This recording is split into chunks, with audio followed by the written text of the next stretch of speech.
She interrupted him. It should be my decision, not yours. Your newspaper already said they would do it. Yes, I know, but I also have a personal interest in this matter. What if something happens to you because of the photographs I take? How do you think I will feel? At least give it some time. Maybe your memory will come back on its own. She sighed deeply in frustration. Okay, if you're not going to take the photos, then leave. I'll call another newspaper. I'll find someone who will. This made him angry. One thing you definitely haven't forgotten, how to be stubborn, he muttered. She couldn't help but chuckle softly. Well, are you going to take photos, or should I call the nurse to call another newspaper? As stubborn as she was, Morgan just stood there and looked at her. Fine, she said without waiting for an answer. Go away, nurse. Okay, damn fine, I'll take the damn photos, but I still think you're crazy. Suddenly her face lit up with a wide smile. Look, the cops said they could set up a hotline. All calls would go straight to the police station so they could screen the callers. Why didn't you tell me about this right away? Why didn't you ask? She answered with a smile. At least this will give you some protection. I take it you'll be working with a therapist when you get out of here. I'm not sure, she admitted. The hospital is trying to get funds from the Medicare Emergency Fund to pay hospital expenses, but they are having trouble without a social security number. One of the nurses told me they might have to write it off as a loss. If they are not going to pay the hospital, I doubt they will pay for therapy. Well, someone has to do something. They can't just throw you out on the streets with no food or shelter. Hell, you can't even get a job. You're not telling me anything new, Morgan. I'm praying that I have family or friends in the area who can take me in. That's what the photos are for. The hospital should be releasing me in 3 or 4 days. I have. That's how long it takes to find someone. What about a shelter? I'm sure there must be a place you could stay. Not as much as you think, she replied.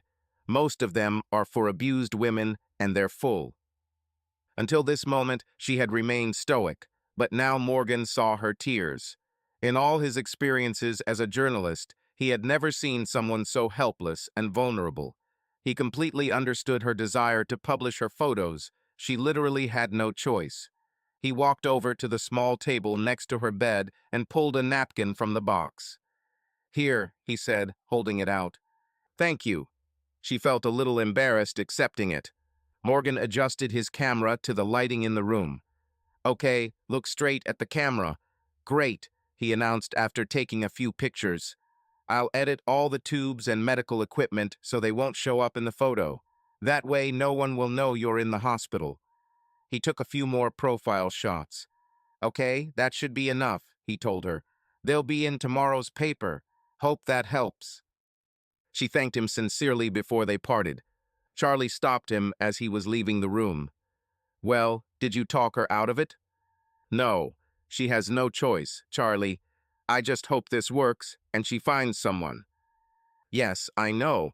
Lieutenant Ashwood has assigned someone at the station to call shelters and emergency services, but so far to no avail. All places are full. That evening, Morgan told his wife about a young woman with amnesia. He just shook his head and talked about how terrible it must be for her. There are so many things we take for granted and don't even think about. Can you imagine not even knowing your own name? Not really, Bria replied. She didn't seem as sympathetic as he did and couldn't understand the full extent of this girl's problems, but neither did he until he met the mysterious woman. God, I hope she has a family that recognizes her. If not, I'm sure they can place her in some kind of shelter, Bria replied. Yeah, but she really needs family or friends, someone to help her remember. The next morning, Morgan came to work early. Usually his first stop was the newsroom to pick up assignments, but he walked past the elevator to the 4th floor and continued on to the press room, where newspapers were still rolling off the assembly line. He smiled and waved to one of the cameramen, taking the newspaper. On the 4th floor, it was half empty, but Andy was at his desk, sorting out his assignments for the day. He glanced at his watch when he saw his favorite photographer exit the elevator. Geez, Morgan, you're almost an hour early. Do you have a date or something? Sort of, he chuckled. I want to drop by the hospital and give the newspaper to the mysterious girl. I feel so sorry for her. She doesn't remember anything, not her name, not where she is from, nothing. Yeah, I hope these pictures will help her. Give me a few minutes, Morgan. I'm still sorting through these assignments, he admitted, rearranging the assignment cards on his desk. I was going to give this to Ross, but since you're going to the hospital, I'll give it to you. At City Hall, there's a press conference scheduled at 10 in the morning. This will give you some time to spend with your mystery girlfriend. Bus will be there too. Yep, that's great. Thanks, Andy. He left as soon as his boss handed him the rest of the tasks. Are you still here, Charlie? Hey, Morgan, yeah, still here all day, not very interesting. McMaster will relieve me at 3:30. Looks like she'll be discharged the day after tomorrow. Then I'll be back in the patrol car. Is that the newspaper? Yes, he replied, opening it to the first page so Charlie could see. Great. Hope this works. Yes. Do you know if they found a place for her, just in case? I don't think so, Charlie replied. When Morgan came in, she was lying with her eyes closed. Not wanting to disturb her, he carefully placed the newspaper on the sheet. Feeling his presence, she opened her eyes and smiled at him. I think you'll want to see this, Morgan explained, pointing to the newspaper. Her eyes lit up, and she excitedly opened the newspaper to the front page. You're good at taking pictures, Morgan. Thanks. Is this out yet, or is it straight off the printing press? It'll be out in half an hour. Okay, great. Wish me luck, Morgan. I wish. I really hope this works out for you. Everyone is rooting for you. Just in case, do you have a backup plan? Not really. I know the police are still trying to get me into a shelter, but so far as I know, they haven't been very successful. Charlie outside told me that several shelters had to be closed due to lack of funding, and those that remained overcrowded. They are collecting money for me so that I have at least a little to start with. That's a great idea. I could do the same thing in the newsroom. I don't know if I would normally accept charity, she said with a slight smile, but I'm in no position to refuse now. Anything you could do would be greatly appreciated. Morgan felt ashamed that he hadn't thought of it himself. Time was running out, and there was no way he could get back to the newsroom before mid-afternoon, so when he saw reporter Rick Buss at the mayor's press conference, Morgan asked him to start packing when he got back to the office. By the time Morgan returned to the newsroom, Rick had already walked around the building and raised over $400. Morgan stopped by the bank during the day and added a table their own into the piggy bank. After dinner that night, he poured Bria and himself a glass of wine and suggested they listen to music instead of watching TV. He waited until they hugged and got comfortable before he began the conversation he had been rehearsing. Today at work, we raised money for that woman with amnesia. Oh, and how much did we donate? A table. $100, she said indignantly. We can afford it. I know, but don't you think it's a little excessive for someone we don't even know? Okay, that's it, he thought. Ah, about that. What now? No, you can't adopt her, Bria snapped. He chuckled. I wasn't going to adopt her, but how about letting her stay here for a while? With these words, Bria pulled away from him, sat up, and looked him straight in the eyes. You are crazy. Morgan knew it would be difficult to convince her, but he was determined to do his best. Only until she finds someone who can help her, he explained. Honey, we took this 3-room apartment so that we could have a home office, and so that your parents would have a room when they come to visit. They have been here 4 times in 3 years, and each time they have stayed in a hotel. This bed is not there, never used. Maybe someone will recognize her from the photo in the newspaper, but if not, she has nowhere to go, honey. She can't even get a room because she doesn't have an ID. We can't just let her go and die in some place. Something in a ditch. He knew he was exaggerating a little. Morgan, you don't know anything about her. She might be a serial killer, for that matter. Didn't you say her life might be in danger? What about us? If she lives here, we might become collateral damage. Damage. I've spoken to the police. They think she's out of danger. It's been quite some time since she was left in hospital, and given all the publicity surrounding her amnesia, they think it's unlikely that anyone will decide to try to get to her after such a long time. Besides, he continued, no one will even know that she is here. Bria was still unsure. I don't like this, Morgan. What if she starts remembering and goes crazy? I've heard that happens. Honey, even with amnesia, she's one of the most level-headed people you'll ever meet. Trust me, if she starts remembering, she won't go crazy. Morgan, I just don't understand why this is suddenly our problem. There are plenty of charities and shelters for people like her. What about all your cop friends? Can't one of them take her in? They're still trying to find a place for her, but no one has offered her a place to live yet. Nobody but my Lonely Hearts Club, she pricked. Please, darling, he asked. Bria laughed. His pathetic attempt to look like a lost puppy was working. Morgan, you have to promise me that if this doesn't work out, you'll find her another place. He straightened his back. I swear, he said, drawing a cross on his chest, but I wouldn't be surprised if you and her become best friends. Yes, of course, she grinned. You will owe me. You know, I wouldn't mind dessert, he said with a twinkle in his eye. How about a piece of pie? It only took them a few seconds to get to the bedroom and undress each other. Several minutes passed before they were able to speak again. I guess that means we'll have a lodger, right? She asked. Morgan raised his hand and invited her to hug. He turned and kissed her. I love you, he whispered. She smiled, and they both fell asleep. The next day, Morgan asked Charlie if they had found a home for the patient. Not yet, he replied. At this point, the lieutenant used his ID to get her a motel room. She'll have to pay for it, but we all raised almost $600 for her, so it will help her a little. I have another $500 in this envelope, Morgan announced, holding up the envelope. Oh God, this is wonderful.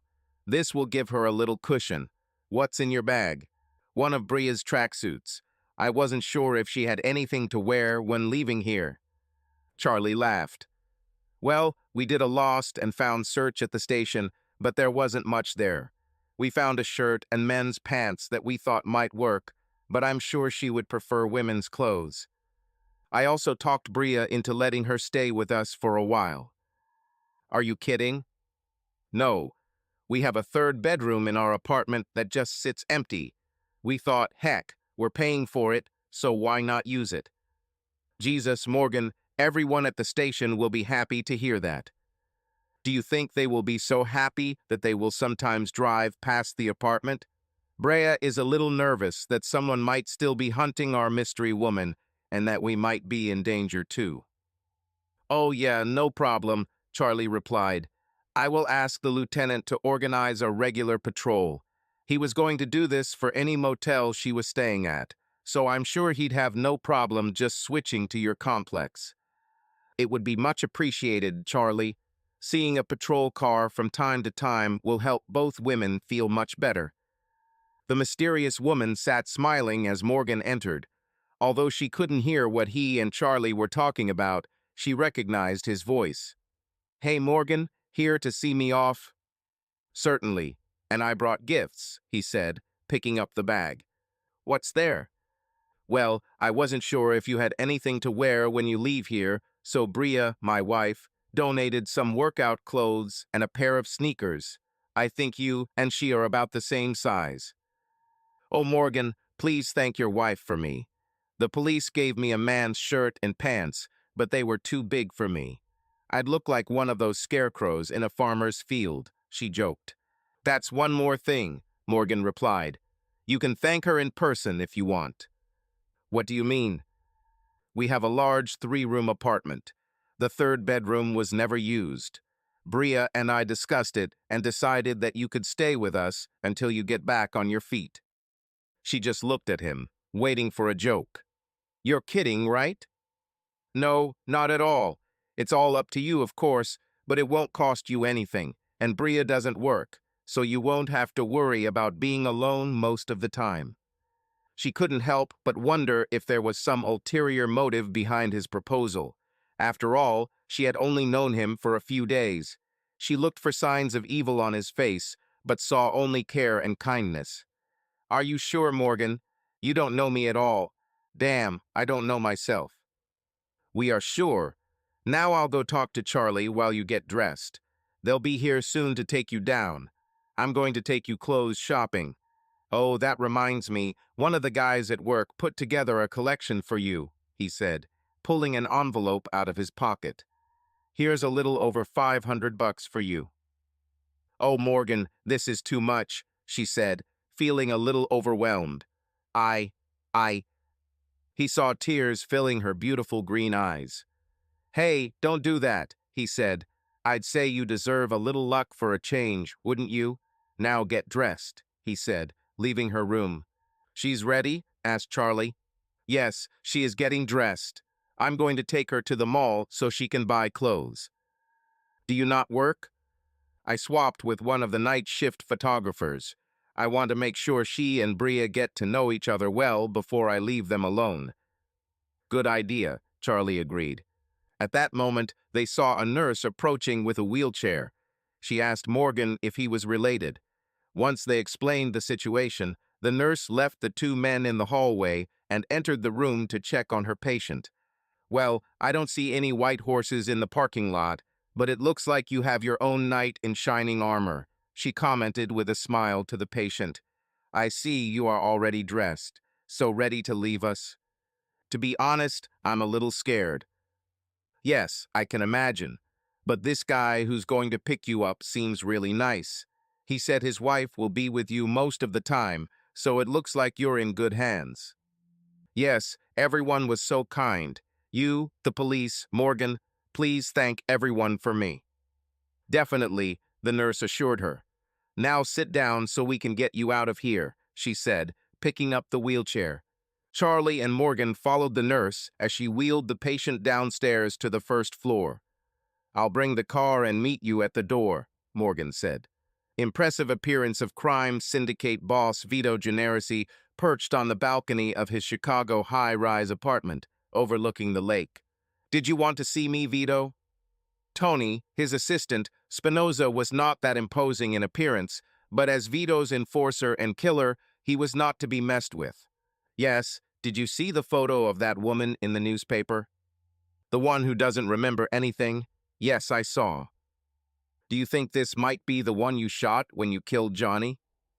"Vito, stop worrying.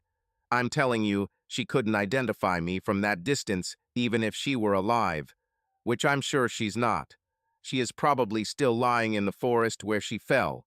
Most likely, it was already half-eaten by the larvae." "I hope you're right. I still can't believe you screwed up like that." "Vito, there was nothing I could do. Jesus, we took him out onto the most deserted road around. This woman came out of nowhere. I shot at her once, and cars began to approach us from all sides. I couldn't help it. I threw Johnny's body in the trunk and drove away. But I got it all sorted out, didn't I? No one will ever find Johnny and that woman. When have you ever seen me miss?" Vito took a deep breath and exhaled with a sigh. "I hope you're right, Tony. For your own sake, I hope you're right." As the mystery woman stood up to get into the car, Morgan noticed that she filled out the tracksuit almost as well as his wife. "Do you have money?" "Yes, here they are," she replied, holding up the envelopes. "Any ideas where you want to go? Any brands in mind?" "No, not at all. I don't think I can even name a store where the clothes aren't very expensive. I need to save as much as possible," she said, looking into the envelopes. "Okay, let's go to Target. It's not far there. What name do you like?" She didn't understand the question. "Ah, Target will do, I guess." "No, I mean for you. You will need to choose a name, at least temporarily. We can't keep calling you Mystery Woman." "Oh yeah, I didn't think about that. I don't know. What about Linda?" "Linda, this is all? Don't you want something more exotic, like Lucretia or Barbarella?" She laughed. "No, that's enough. Just something simple that I can remember, she said with a small grin. I pray I don't have to use it for long, unless it's my real name, of course. She laughed quietly again. Morgan wondered if he could maintain a sense of humor in her situation. At the store, Morgan noticed that her hands-on approach extended to her shopping habits. She chose 2 pairs of jeans suitable for working around the house or garden, 2 pairs of casual trousers, and 2 pretty skirts. She then found several blouses, all different styles, but each could be worn with any of the trousers and skirts. When it came to lingerie, Morgan gave her some privacy, but suggested she opted for something practical rather than lacy. Finally, she went to the shoe department and picked out a pair of sneakers and 2 pairs of casual low heels. When they paid, Morgan thought she was about to cry as she paid the $300 bill. This was almost a third of all her money.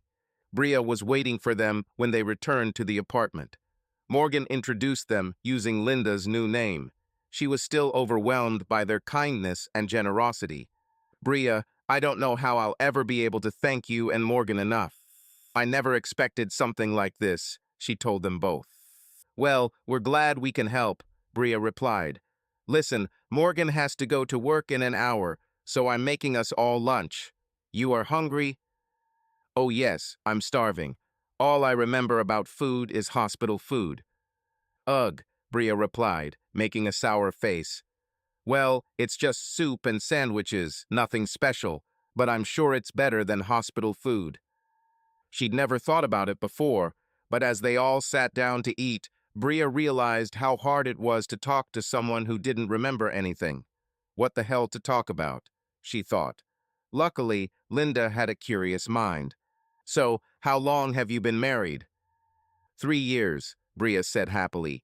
3 long, terrible years. Hey, Morgan interrupted her.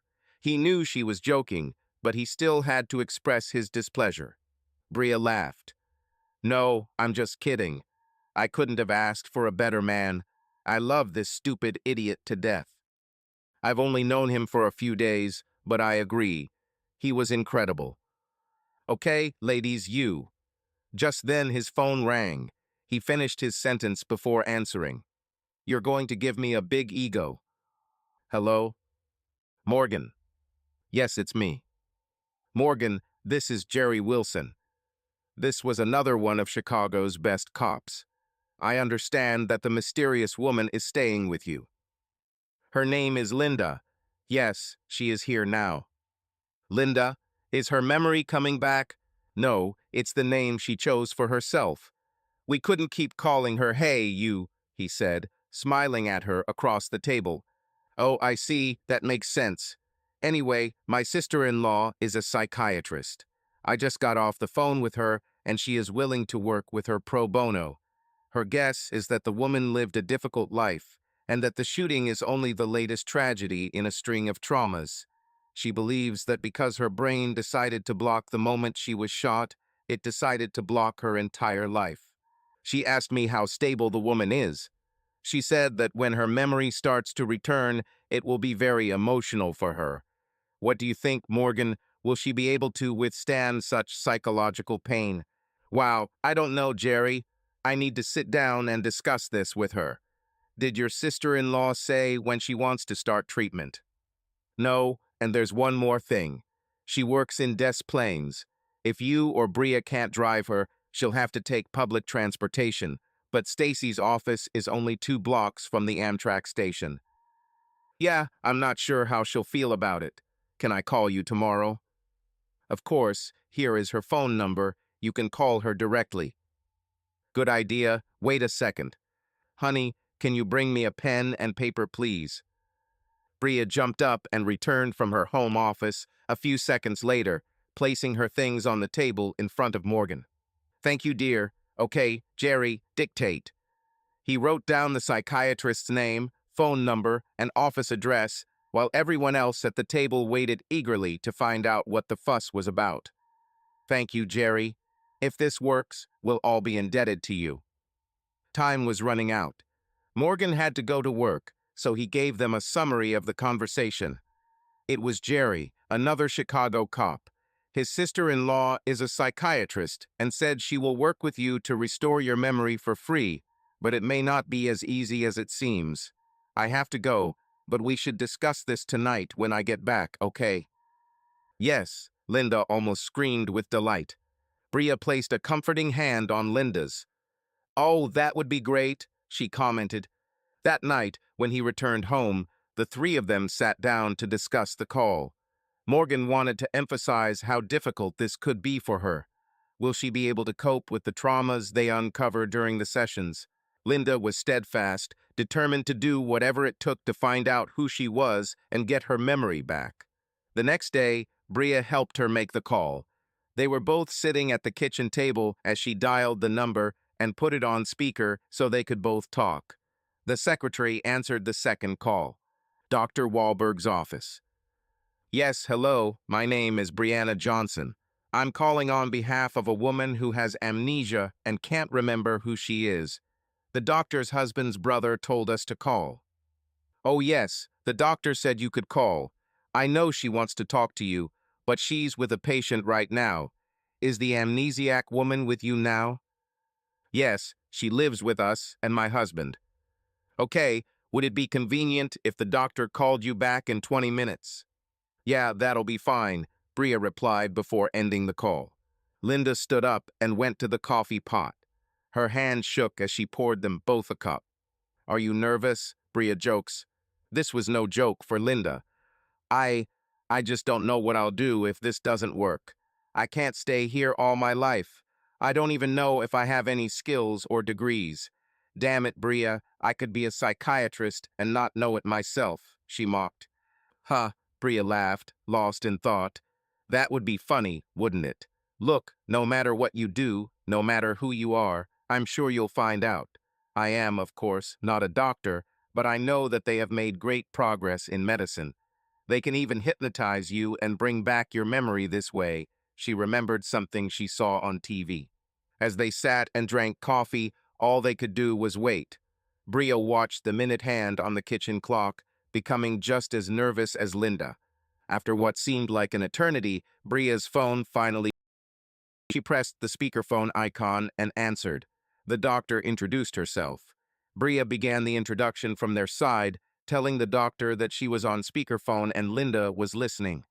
Dr. Wahlberg again emphasized the emotional pain she expected the patient to endure. Linda bravely expressed her willingness to do whatever it took. They then discussed scheduling and logistics.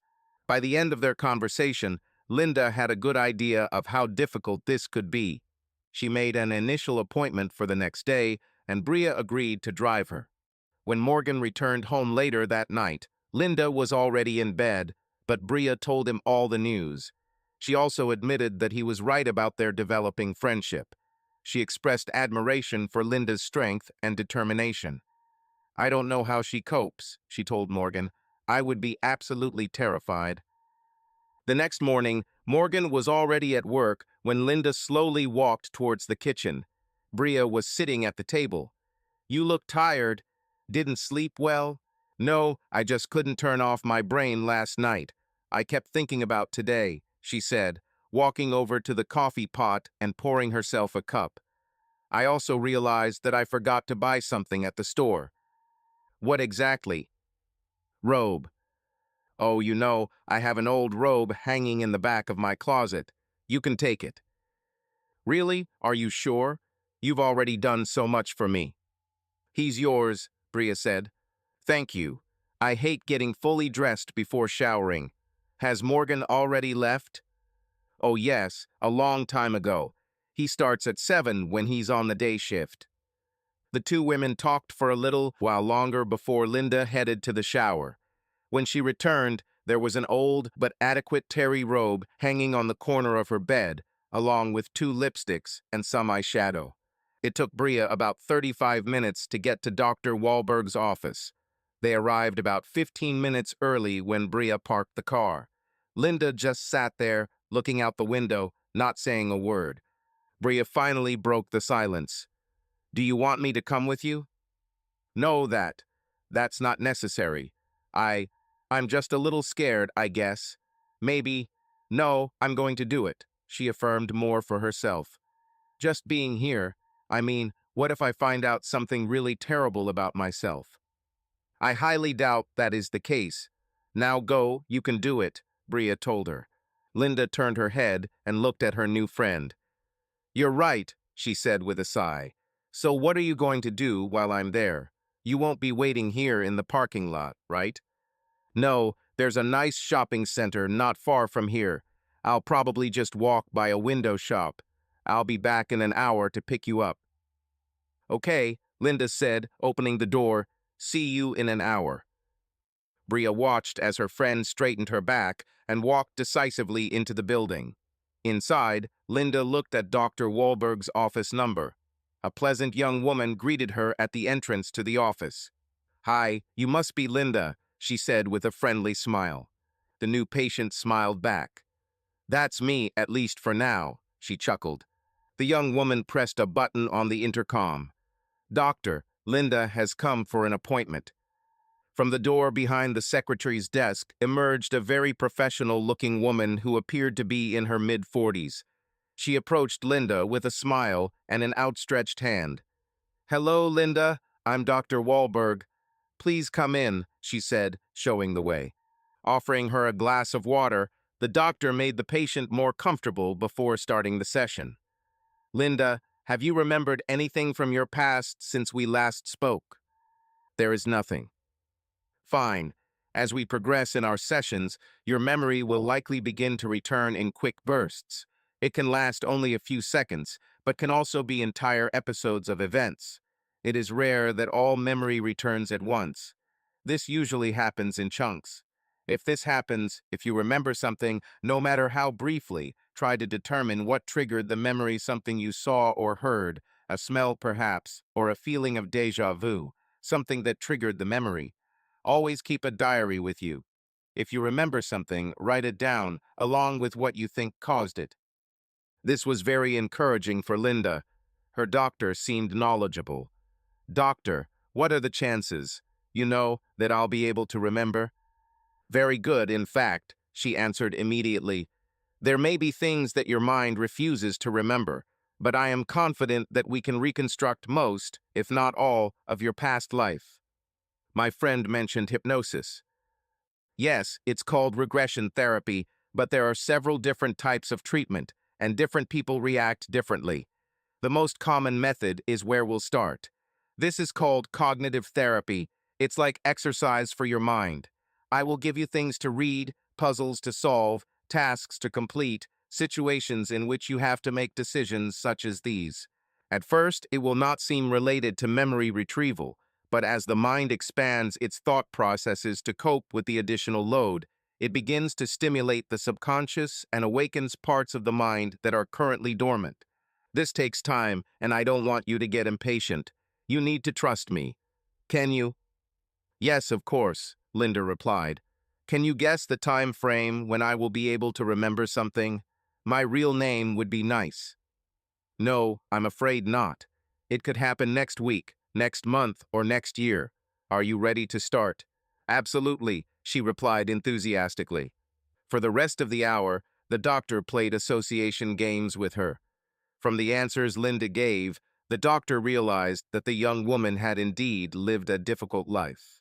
For the first time since waking up from her coma, Linda felt hopeful as they concluded the session.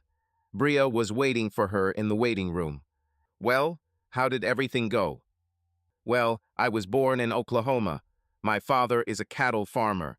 She found it difficult to keep a serious face. When she saw how break her jaw dropped, and she started laughing. God, Linda, you tricked me. I know, she laughed again. You swallowed it like candy. Linda turned to the secretary, who was also giggling, and made the next appointment.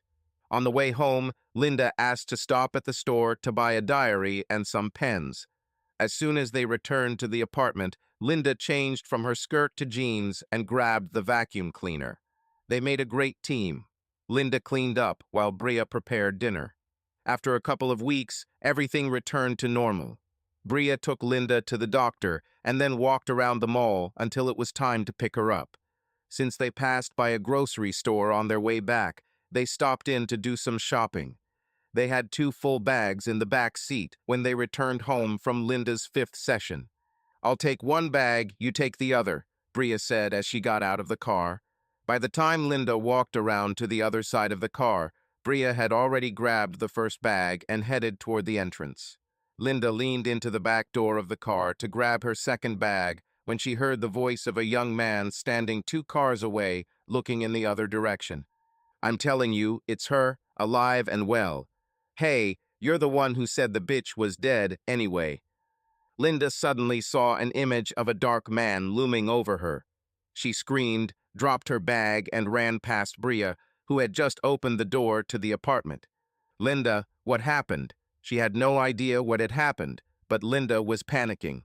Bria quickly set the groceries down and followed Linda into her room. Linda sat on her bed, wrapping her arms around her knees and pressing them tightly to her chest. She rocked back and forth, just staring into space.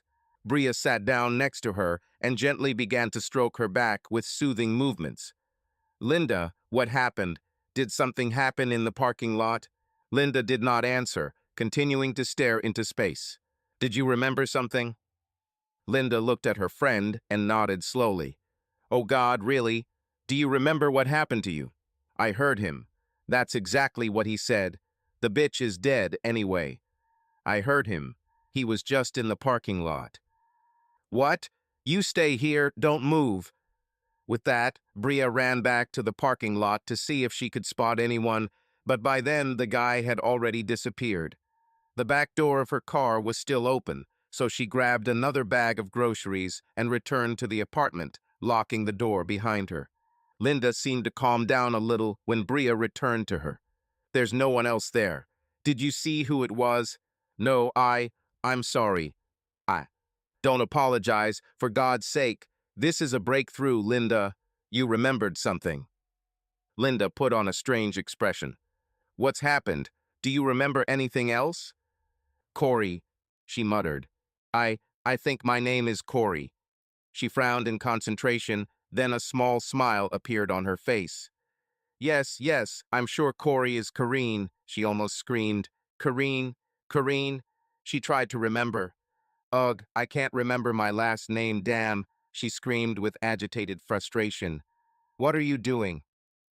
Bria started dialing the number. "I'm calling your therapist. She may want you to come back to her immediately." Unfortunately, Dr. Wahlberg had a full schedule, but she told them to make sure Linda wrote down everything she saw that triggered the memory. Bria then called Morgan. It was rare that she called him at work, so he knew it was something important. He pulled over to the side of the road and answered. "Honey, what happened? Everything is fine."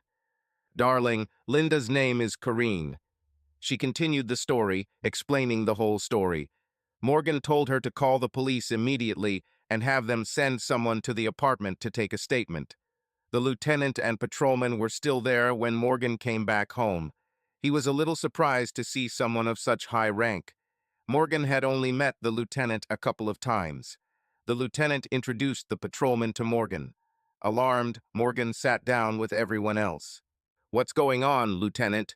Do you think the guy who shot her lives in this complex?" "It's possible, Morgan." At that moment, another one entered the apartment. Uniform officer. "Sir, I think we found the car with the video." The lieutenant looked up.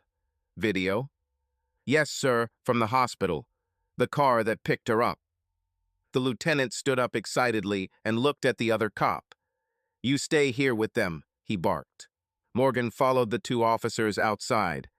"Sir, it's the same make and model, same color, and it has the same Motley Crue bumper sticker. I'm sure it's the same car." "Have you checked the number yet?" "No, sir, not yet." "Well then, do it." The senior officer looked at Morgan. "We could have been very lucky. Have you seen who drives this car?" "No, I have no idea." It didn't take long before the other officer returned holding a small notepad. "Sir, the car was registered by Brian Kelsey. He is 19 years old, but he does not live here. He lives at 6420 South Columbia." "Damn," the lieutenant replied. Morgan was equally disappointed. "So what now?" Well, we'll have to keep an eye on her until someone comes out and takes the wheel. That's all we can do. What about Lynn? I need to get used to her real name. What about Corey? Should we put her up in a motel for a while? I think this will be the best solution, yes. Now that we know the criminals are still in the area, I can ensure her protection, so the department will pay for the motel. I'll put a female officer in the room with her. Why don't you pack her things? Morgan turned and walked into the apartment while the lieutenant turned to his patrolman. Hide somewhere where you won't be seen, but where you can watch the car. Our guy is most likely dating someone from this complex, so try to see who is coming out of which apartments. There are also radio calls for a search warrant for his car and residence. We're looking for weapons. I'm not sure it will help us if we find it. We don't have a bullet for ballistic testing, but maybe we can use it to intimidate someone and get a confession. Yes, sir, the officer replied. He immediately got into his patrol car, found a spot in the back of the parking lot where he couldn't be seen, and raised his radio to request a warrant. Meanwhile, Corey was packing her things. It didn't take her long. She didn't have many things. The lieutenant spoke on the radio and organized everything. Corey came out of the bedroom with the suitcase that Bria had lent her. Corey, I'm taking you to the motel we sometimes use as a safe haven. A female officer will meet us there. She will spend the night with you. I hope you can be brought home tomorrow. Our suspect doesn't live here, but we have to arrest him before the end of the night or tomorrow morning. He turned to Morgan and Bria. And what about you? Do you want someone to stay in the apartment with you in case someone stops by? Morgan looked at his wife to see what she wanted. She smiled, confident in her husband. We can handle this, she told Lieutenant Ashwood. Are you sure? Yes, thank you, Lieutenant, but we'll be fine, Morgan confirmed. Fine. He looked at Corey. Ready? Yes, she replied, nodding. A policewoman met them at the motel. Normally she would be in uniform, but she changed into civilian clothes when she received the assignment. They were given a room on the second floor, and both officers carefully inspected it to make sure everything was in order. The lieutenant was about to leave when he realized that he was hungry. He looked at his watch and saw that it was almost 7. His shift ended a couple of hours ago. Lady, I'm starving, and you? Both women were also hungry. On the small corner table next to the telephone was a menu from a local pizzeria. It only took a minute to agree on the toppings, and the order was placed. It was already after 9 when the lieutenant left. Corey was curious. Janet, is the lieutenant single? I didn't see the wedding ring. Janet knew she shouldn't spread her boss's personal business, but, well, they needed to talk about something. He recently got divorced, rather ugly. She accused him of everything possible, including the fact that he extorted free services from women of easy virtue. All sorts of vile things. I know it was just revenge. There are a few among us who cannot be called paragons of virtue, believe me, but the lieutenant is not one of them. He's truly one of the good guys. It was actually his wife who was caught cheating. You know, sometimes people can be so stupid. We are trained to detect lies. She knew this, but she still lied to his face. He understood immediately. It took him less than a week to figure out who she was sleeping with and catch them in the act. It's sad, Corey commented. He really seems like a nice guy. He is such a... It's not easy being married to a cop, even a good one. Sometimes I feel sorry for my husband. I know he worries all the time. Every time I walk out the door, he worries if he'll see me alive again. This stresses a person out. Many of us are also not easy to communicate with. We are taught to keep a cool head and always try to diffuse a situation, but we are still human. Let me tell you, when you're trying to calm someone down on the street and they yell at you, call you dirty names, and then spit in your face, she paused to take a deep breath. Well, let's just say it's very hard to keep composure. We have to do it, but you're seething with anger all day, so by the time you get home, you're ready to rip someone's head off, and who gets it in full? Yes, your loving spouse. It's unfair, but sometimes it just can't be avoided. Chad, this is my husband, a real prince. Sometimes I don't know how he puts up with me, she said with a small smile. Yes, I understand. I don't know if I would like to be married by digging. She thought for a second. I wonder if I'm married, she chuckled. Yes, we all have our problems, don't we? I wouldn't want to be in your place either. I heard you're starting to remember something. Well, just a little. I'm pretty sure my name is Corrine. I'm not entirely sure how I know this. I don't actually remember anyone calling me that. It's more a feeling than anything else. Today, I remembered one thing when I heard the guy's words. These were the exact words I heard before the amnesia. I remembered this, and then the name came to me. I cannot explain. Do you see Jerry, his wife's doctor's sister? I know he talked to her a couple of times about you. Dr. Wahlberg, yes, I have been seeing her since I left the hospital. Which reminds me, we called her when I had this outbreak. I have an appointment tomorrow afternoon. We have to apprehend this guy by then. I don't think there will be any problems, Janet confirmed. She turned out to be right. The next morning, the duty sergeant caught the lieutenant in Ashwood as soon as he walked through the door. Lieutenant, we've got that guy from last night. His name is Brian Kelsey. He's 19 years old, but he says he was at work when the mysterious woman heard the voice. Corey, the lieutenant replied. Her name is Corey. Have we checked his alibi?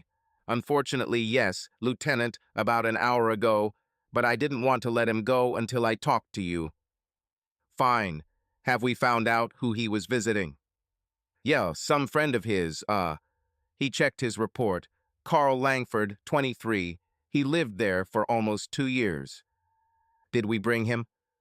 No, I don't think so. Damn it. No one thought that if the voice Corey heard wasn't the guy we apprehended, it was probably the one he was visiting. Damn, we positively identified the car that was used to take her to the hospital, and we found her in the same parking lot where she overheard the conversation. It's not a coincidence. Send a couple of patrolmen to get this Langford guy, and let's hope he's still there. Tell them if he refuses to go. Voluntarily arrest him on suspicion of aggravated circumstances. Yes, sir. Should I let the other one go? Hell no. What time did they bring him in? He looked at his list again, at 1:15 in the morning. Then we have until 1:15 next night to release him or charge him. Has the lawyer shown up yet? No, sir, he didn't ask for a lawyer. Okay, Detective Noble's in place? Yes, sir. Okay, bring the guy into the interrogation room and tell Nobles to give him a good look. He must be involved somehow. Maybe Nobles can split it.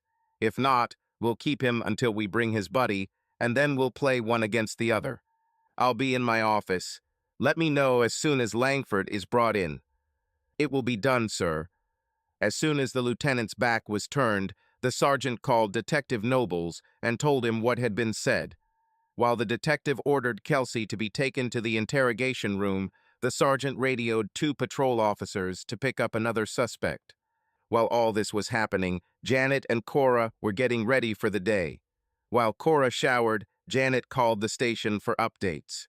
She spoke to the sergeant, who told her everything that had happened, and then said that he would send someone to change her.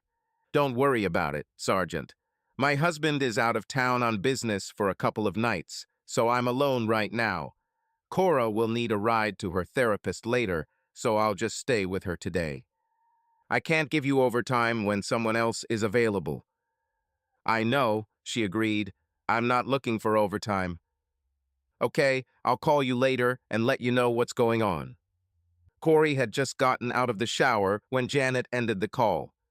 I just talked to my sergeant. We have one of the guys in custody. We have a DNA sample from the cup he drank from. Now they are on their way to get the other one, the one who lives in your complex. Hopefully we can get his DNA likewise. Once we get a match to the samples, they'll be ours. We know there were 3 of them, so if we can get them to turn in the 3rd, it'll be over. The entire time, Corey put on a brave face, but inside, she couldn't shake the fear she felt. She almost collapsed onto the bed, sighing in relief. She closed her eyes and, smiling, lay down on her back. God, You have no idea how free I feel right now. I can imagine, Janet giggled. I'll still stay with you today. I'll take you to your therapist later, too. Okay, fine. Can I use your phone to call Bree and tell her she doesn't need a ride while you jump in the shower? Certainly. Then can we go get breakfast when you're done? I'm starving. Absolutely. Give me 10 minutes. Bree sounded cheerful when Corey told her the news. Okay, thanks for telling me. I was just looking out the window when you called. There are 3 patrol cars there. I guess they're here to arrest that guy. I can't believe he's been living here all this time. Yeah, a little scary, huh? Hopefully they catch that third one, then at least part of my nightmare will be over. All I'll have to worry about then is getting my memory back. I have no doubt it will happen, Corey. Hell, it's already starting to come back a little. Call me later and tell me if you're going to stay there another day or come back tonight, okay? I'll do that, Bree, bye. Janet chose a place for breakfast, a small diner that was a favorite of the cops. She thought that if someone came for Corey, they would be crazy to try something there. Afterwards, they returned to the hotel and just talked for a bit. Corey learned more about the cops' family life. They were getting ready for Corey's therapy session when she checked her purse. Damn, she cursed. What's happened? Oh, in all the excitement last night, I left my journal in the apartment. There's not much there, but Dr. Wahlberg said I should keep it with me at all times in case I remembered something. I was also going to use it for notes during sessions. Do you mind if we do? Let's go and pick him up on the way. No, I don't mind. Janet checked her watch. We better hurry. When the girls got to the apartment, Corey knew Morgan was at work and wasn't sure if Bree was home, so she used the key she was given. Go get your diary. I'll wait here by the door, Janet said. Corey walked down the hallway and turned the corner toward the bedrooms when she heard Bree talking on the phone. She sounded annoyed. Look, Bob, I told you I'm not going out with you anymore. I don't care. I still think you brought me to that motel by drugging me. Because I don't remember drinking that much, so why? Yes, I remember, and yes, the sex was amazing. With all the other problems in her life, Corey didn't think about what she heard, she just reacted. Are you cheating? Her raised voice expressed surprise and disappointment. Bree's head snapped in the direction of the plaintive cry, and she saw Corey standing in the hallway. Oh, damn, she muttered. Bob, I have to go, she said before abruptly passing out. Before she could respond, Corey continued, full of bewilderment. Are you cheating on Morgan? I can't believe it. You have the most loving and devoted husband on the planet, and you. She couldn't say it again. She stood there, looking at her stunned friend. Corey's head was spinning like a pinwheel in a hurricane. Her eyes began to water as the silence grew. With her brain in a fog, Corey turned and walked into her room to retrieve the diary. Bree was waiting for her when she returned. Corey, wait, let me explain. No need to explain, Bree. I heard you on the phone. But you misunderstood. I don't. Not now, Bree, not now. I can't. Corey, leave me alone. I need to go. And with that, she pushed past Bree and headed for the door. Janet saw her and immediately became worried. Is everything okay? What happened? Nothing, Corey replied. Just let's go, she said, walking past the female cop and out into the parking lot.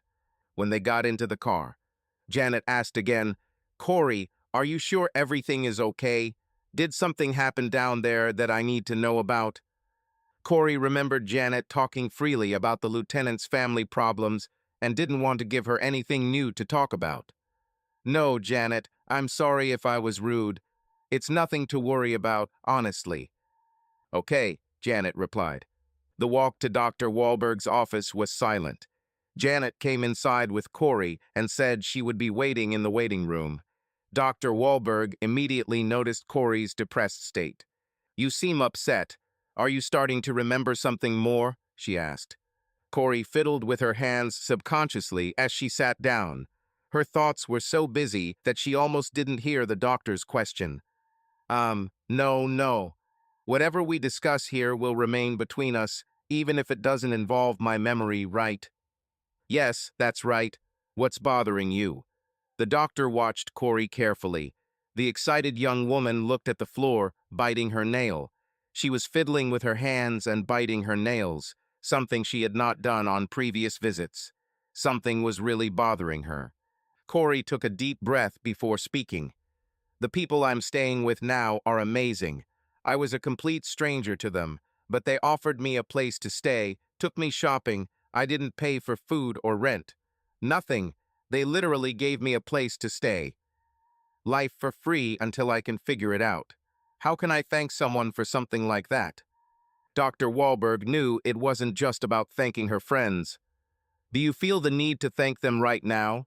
Isn't that something that can be done over time? Corey raised her head and looked at the doctor with tears in her eyes. I just found out she's cheating on him, she said in a flat voice. In all her years of practice as a doctor, this unexpectedly took her by surprise. Oh, she said. What should I do? Corey pleaded. If it weren't for them, I'd be wandering the streets right now. Everything in me says that as Morgan's friend, it's my responsibility to tell him. But how can I ruin the life of the person who saved mine? And what about her? What about Bree? Shouldn't she owe it too? She started crying harder. Why is she doing this to him? He's so kind, and he loves her to death. If I tell him, it will kill him, doctor. By this time, Corey's tears began to flow continuously. Dr. Wahlberg stood up and walked to the table in the corner of the room and poured a glass of water. Here, take this, she said, offering it to Corey.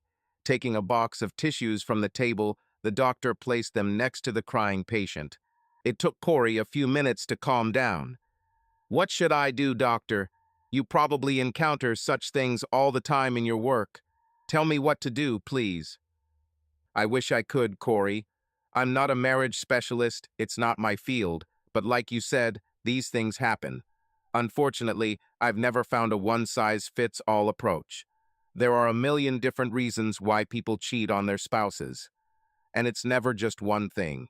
It's usually a dozen reasons that all come together in a perfect storm of emotions. Sometimes it takes years, and sometimes it happens impulsively. I'm so damn mad at her, Corey exploded. We became such good friends, but now, how can I remain her friend after this? Regardless of whether I say it or not, how can I continue to live there? She shook her head. As for this, I still have no other place to live, but it does not seem right to me to remain silent just to continue living there. Lord, she exclaimed, what should I do? Dr. Wahlberg didn't like seeing someone in such an emotional state, but on the other hand, such psychological stress could help Corey regain his memory. Corey, I can't tell you what to do, but I can suggest a few things to consider. I know you haven't known these people long, but it sounds like you have two friends who are in trouble. If only these were my friends, I would try to collect all the information and try to understand what lies at the root of the problem. Every word spoken, every action of a person has its own reason. To understand the problem, you need to understand the motives. The second thing I can say is, from my experience, an offended spouse is usually more willing to forgive when the guilty person owns up rather than when they find out from someone else. Having said that, you have to do what you think is right. The doctor gave Corey a few minutes to process what she had said and wipe away her tears before she spoke again. Sorry, but we really need to talk about what happened yesterday.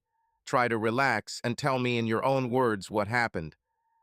While Corey was talking about her memories, Lieutenant Ashwood and Detective Nobles interrogated their two suspects in separate rooms. The lieutenant was tall and thin, with an intimidating appearance, but Nobles was his opposite. He was only about 5 feet 9 inches tall and plump, with a constant smile on his face. That's why Brian was so shocked when the smiling detective slammed his hand down on the table and looked at him menacingly. Do you guys know about this? We already have DNA samples from you and your buddy that match the samples you left on that poor girl. We have you clean. Tell me who the third person is and where to find weapons, and I'll talk to the prosecutor about making a deal. Guns! What weapons? We didn't have any weapons. Okay, yeah, we did it. But if she got shot, it wasn't us, I swear, he exclaimed. She was staggering along the side of the road when we saw her. She fell right in front of our car. We went out to check if she was okay, but she looked like she was almost dead. So instead of calling an ambulance, you guys decided to just have fun, chuckled Nobles. Brian hung his head in shame and tears began to fill his eyes. If you were going to take her to the hospital, why didn't you call an ambulance when you were finished? I... I wanted to, but the others didn't want to take the risk. We dragged her back into the forest and left her there. No one thought she would survive. So what happened? How did you think of bringing her to the hospital? I... I felt kind of bad. The guys dropped me off at the house. I couldn't handle what we did. I went back there to see if she was still alive. When I got there, she was still breathing, barely, but breathing. I took her to my car and took her to the hospital. Did the others know what you did? No, hell, they would beat me to a pulp if they knew. Instinct Nobles told him that the guy was telling the truth. He stopped the recorder and took out the tape, then handed him a notepad and pen. Here, write down everything you told me, including the name of the third person who was with you and Langford. The detective left the room. The duty sergeant saw him walking towards him. Did you get recognition? Yeah, but not all of it. The guy says she was wandering around the road and denies shooting her. Crap. Yes, I know. That means there's still someone out there who might want to finish what they started. Where's the lieutenant? He went back to his office. The other guy immediately asked for a lawyer. Okay, thank you. The lieutenant reacted the same way as the sergeant when he heard what the guy said. Damn, do you really believe he's telling the truth? I just requested a search warrant for Langford's apartment. I don't think you'll find anything, but well, let them check, agreed Nobles. Yeah, did you get the third guy's name? I told him to put it in his statement. I'm sure he will. He gives up completely. He has a conscience, at least. He says if the others knew he took her to the hospital, they would beat him to death. Half dead, I'm sure he saved this girl's life. He turned and headed towards the door. I'll bring you the guy's statement as soon as he's done. Great job, John, the lieutenant praised. The detective smiled and waved as he left the office. As it turned out, Zach Kelsey, the guy's older brother, was third. Both brothers were still living with their parents, who were distraught over their son's actions and cooperated when police searched the house. They found a .22 caliber handgun, but forensics determined the gun had not been used for many years. All this time they thought that the shooter and the criminals were the same. Now they knew that this was not the case, and although the criminals were behind bars, the investigation continued. After her therapy session, Corey decided to go back to the hotel with Janet for another night, but returned to Morgan and Bree's apartment the next day, despite learning what happened at the police station. She thanked Janet for her help and protection as she got out of the car, then took a deep breath before going inside and facing her other problem. It was almost 10:30 and Bree was still in her robe. She knew that confrontation was inevitable, and she spent the morning in tears. She was sitting at the kitchen table with a cup of coffee when Corey walked through the door. I'm here, she called. Corey went to her room first and threw her bag on the bed. She paid attention to what the therapist told her, and she had a plan. Well, at least she had an idea of what to say. She walked over to the coffee pot and poured herself a cup before sitting down at the opposite end of the kitchen table. For a while, the two women simply looked at each other without saying a word. Eventually, Bria broke the silence. You ran away without giving me a chance to explain. Bree, what's there to explain? I heard you on the phone. You only heard one side of the conversation. I didn't cheat on Morgan, at least not physically. Bree, you said you were drunk when you had sex with him at the motel, Corey exclaimed. No, I didn't say that. First of all, the sex happened before Morgan and I got back together, and I didn't say I was drunk, I said he drugged me. I can't prove it, but I know that it is true. Corey didn't know how to respond to this. She just sat and looked with a puzzled look. Listen, I know Morgan likes to tell everyone that we were high school sweethearts, which is true, but we never really did anything. After graduation, we just went our separate ways. He was so caught up in his job at the newspaper, and I went to City College. We both met new people. There was no real breakup or anything like that. We just started not seeing each other for a couple of years. During this time, I was with several guys. One of them. So you and Morgan don't. I know it's none of my business, but I thought you both were each other's first. No, Morgan was too shy. Hell, I even tried to push him a few times, but he never took hints. I didn't want him to think I was a slutty woman, so I never insisted. I hadn't had sex before then. Until I started dating another guy 4 or 5 months after graduation. He was several years older. I stuck it out for 3 dates, but I knew he would soon leave me if I didn't give in. So it was Bob. Was he your first? No, to be honest, I don't even remember the guy's name. Everyone says you never forget the first time, but I forgot. Bob was the second guy I had sex with. He was much more aggressive. He took me to bed on our first date. We dated for a few months, in fact. We were still dating when I met Morgan again. I had been dating both of them for about a month. By that time, I already had strong feelings for Morgan again, so I told Bob I was breaking up with him. That was the last time I saw him until recently. Corey was still puzzled. Okay, something happened. I definitely heard you say you wouldn't date him anymore. Something's going on between you two. Bree's expression changed to a guilty one as she continued. A few months ago, we ran into each other at the mall. It was around lunchtime, so we grabbed something to eat in the food court. It had been almost 4 years since we had seen each other, so we had a lot to talk about. He congratulated me when I told him that she married Morgan and informed him that he was still single. He just got back from California. He works for some computer company that sent him there as a regional sales manager. He said his performance was so good that they brought him back to headquarters here in Chicago and made him in charge of the training program. When we finished, he gave me his business card and told me to call him sometime. He said he would treat me to lunch at a nicer restaurant. I wasn't planning on calling him at the time, but a month or so later, I was supposed to have lunch with a friend. I was already dressed nicely and looking forward to it when she called at the last minute and said she couldn't make it.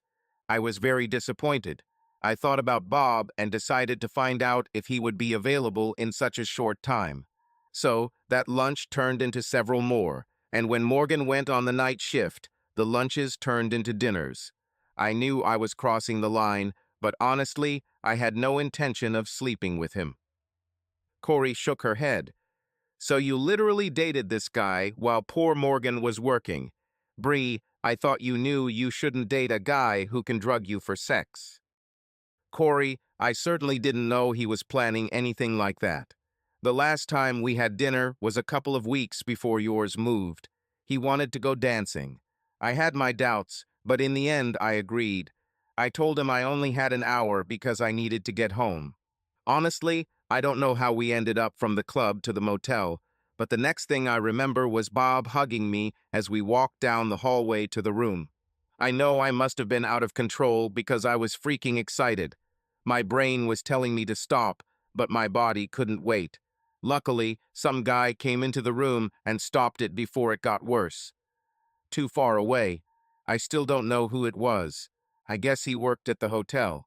He probably noticed me in the lobby, saw that I was not able to control my actions, and became suspicious. He took me out of there, put me in a taxi, and sent me home. Corey felt some relief. It wasn't as bad as she thought. So you haven't seen him since the motel incident, honestly. Honestly. Okay, then listen, I talked to Dr. Wahlberg about this. I think she's a very smart woman and has probably helped people in situations like this. She says you'll have a much better chance of saving your marriage if you confess and show sincere repentance. She said it would be much more difficult if he found out from someone else. Corey, I can't. Yes, you can. I will help you. I will be there when you tell him, and I will fight by your side to help you save your marriage. Bree, I owe you both more than I can ever repay. Of course, I don't want to ruin your marriage, but trying to keep this secret will cause problems that will ultimately destroy your relationship, I'm sure. Bree was thinking the same thing, but didn't see a way to admit it. Even though she didn't sleep with him, she knew that Morgan would consider her dating Bob to be cheating. It would be a death sentence for her marriage. God, she reproached herself, how could I be so stupid? Her brain was filled with meaningless torment. She felt the salty moisture of her grief flowing down her cheeks and into the corners of her lips. I, I need some time, she pleaded. Bree, please don't wait too long. Don't you think this Bob guy will tell Morgan to get revenge for the breakup? Hell no, he doesn't care about me enough to want revenge. Besides, he's probably afraid Morgan will come after him. Then, when you're ready, let's sit down and think about how best to approach the confession. If you want, I'll talk to Dr. Wahlberg again. Maybe she can advise us. In the meantime, you can look at what's on the internet. Yes, that's a good idea. Thanks. There was genuine gratitude in Bree's voice. That night, when Morgan returned home, he noticed a slight tension in the air, but when he asked if everything was okay, both women said yes. He heard about the arrest of 3 criminals and thought that perhaps he was misinterpreting the atmosphere. This was most likely a relief. That night, Corey dreamed that she was being pulled out of the car. She heard the door slam and tires squeal as the car drove off. She felt cold, lonely, and afraid. Then she realized that she was still awake.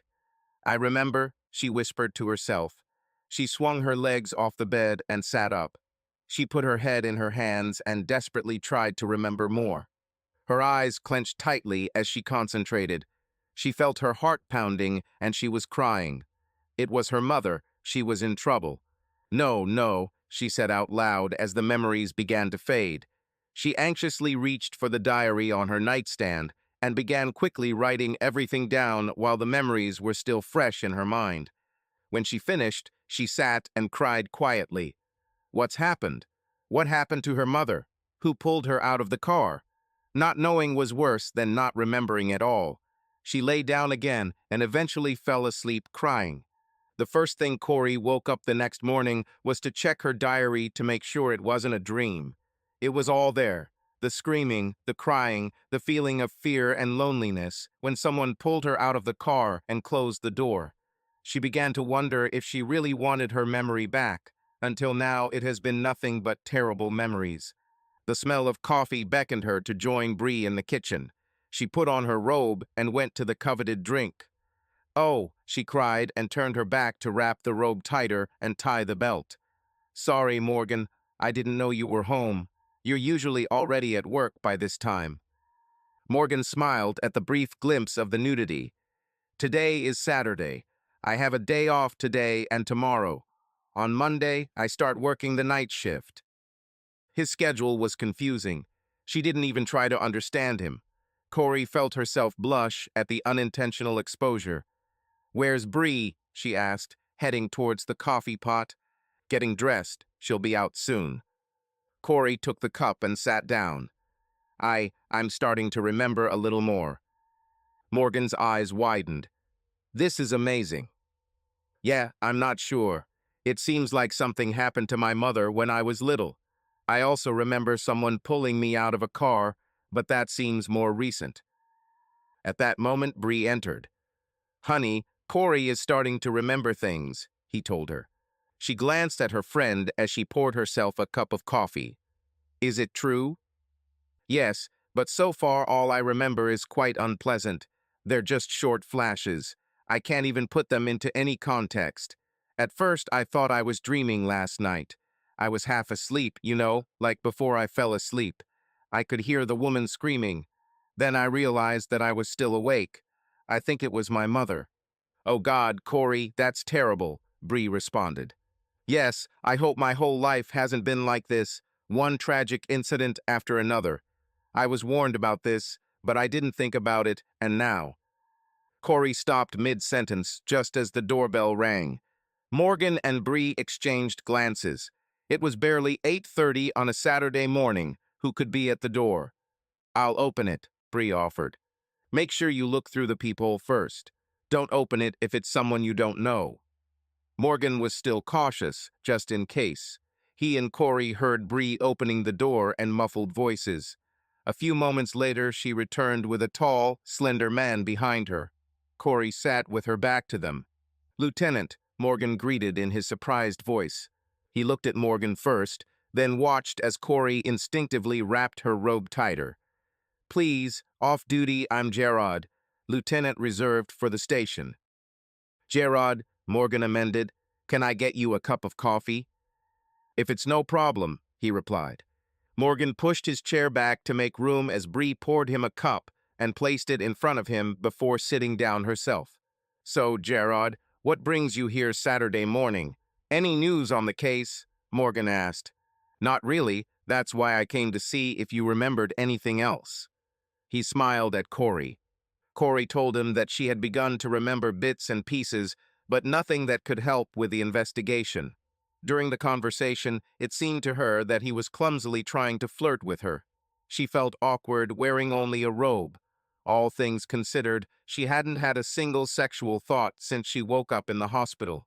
She began to notice the clear features of his face, high cheekbones, square chin. He didn't look like a model, but he wasn't ugly in that harsh sense either. Corey found herself subtly flirting back. She remembered what Janet had told her about his difficult divorce. He stayed for about half an hour, and during this time it became clear to everyone that the real reason for the lieutenant's visit was the desire to see Corey again.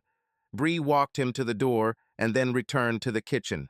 "Looks like the big, strong cop has a thing for Corey," Bree jokes. Corey blushed. "Wasn't it just my imagination? I thought he was getting a little creepy with me, but I wasn't sure," she answered with a slight smile. "He seems like a nice guy, but I can't even think about being in a relationship until I know who I am. Hell, I might have a husband. Kids, maybe," she added. "He also just went through a difficult divorce." Bree and Morgan were shocked by her last statement. "How did you know that?" Bree asked. "Janet, that female cop I lived with, she was a source of information. I think I know more about what's going on in the station and who's sleeping with whom than the lieutenant himself," she joked. "Damn it," Morgan swore. "What?" asked his wife. "Well, I was thinking that we could all go out together today and do something. You girls have been sitting in the apartment too long. I was thinking that we could go to the lake or the zoo or one of the museums or something like that. I should have invited Gerard to come with us, but I didn't think about it now he's gone, and I don't have his personal number." "I have," Corey said. She noticed the look she received. "Well, he gave it to me the night I moved into the hotel. He said in case of an emergency, I should call him." "That sounds like an emergency to me," Bree laughed. The call was made, and Gerard gladly accepted the invitation. The first stop was Navy Pier. He somehow convinced Corey to go on the Ferris wheel on one condition. Morgan and Bree had to go too. Since it was his idea, Gerard insisted on paying for everyone's tickets. When they returned to land, they ate lunch while listening to the waves of Lake Michigan crash against the pier. From there, they walked 2 miles along the boardwalk to the Field Museum. When they returned to the apartment, the sun was already setting. All 4 of them were exhausted and knew that they would have no trouble falling asleep that night. Everyone tumbled out of Morgan's car as soon as he turned off the engine. "What a beautiful day," Corey said with a big smile. "I don't remember the last time I had such a good time." The others looked at her, not quite sure what to say. The first Bree understood the joke and laughed. Morgan and Gerard followed suit. On the way back, everyone convinced Gerard to stay for pizza. It was almost 10 when he left. Corey walked him to the parking lot. Once they were alone, Gerard took the opportunity to say what he had been wanting to say all day. "Corey, I know this isn't the best time for you, but, basically, I want to say that I'd like to see you more often. Do you think you could go to dinner with me like anything?"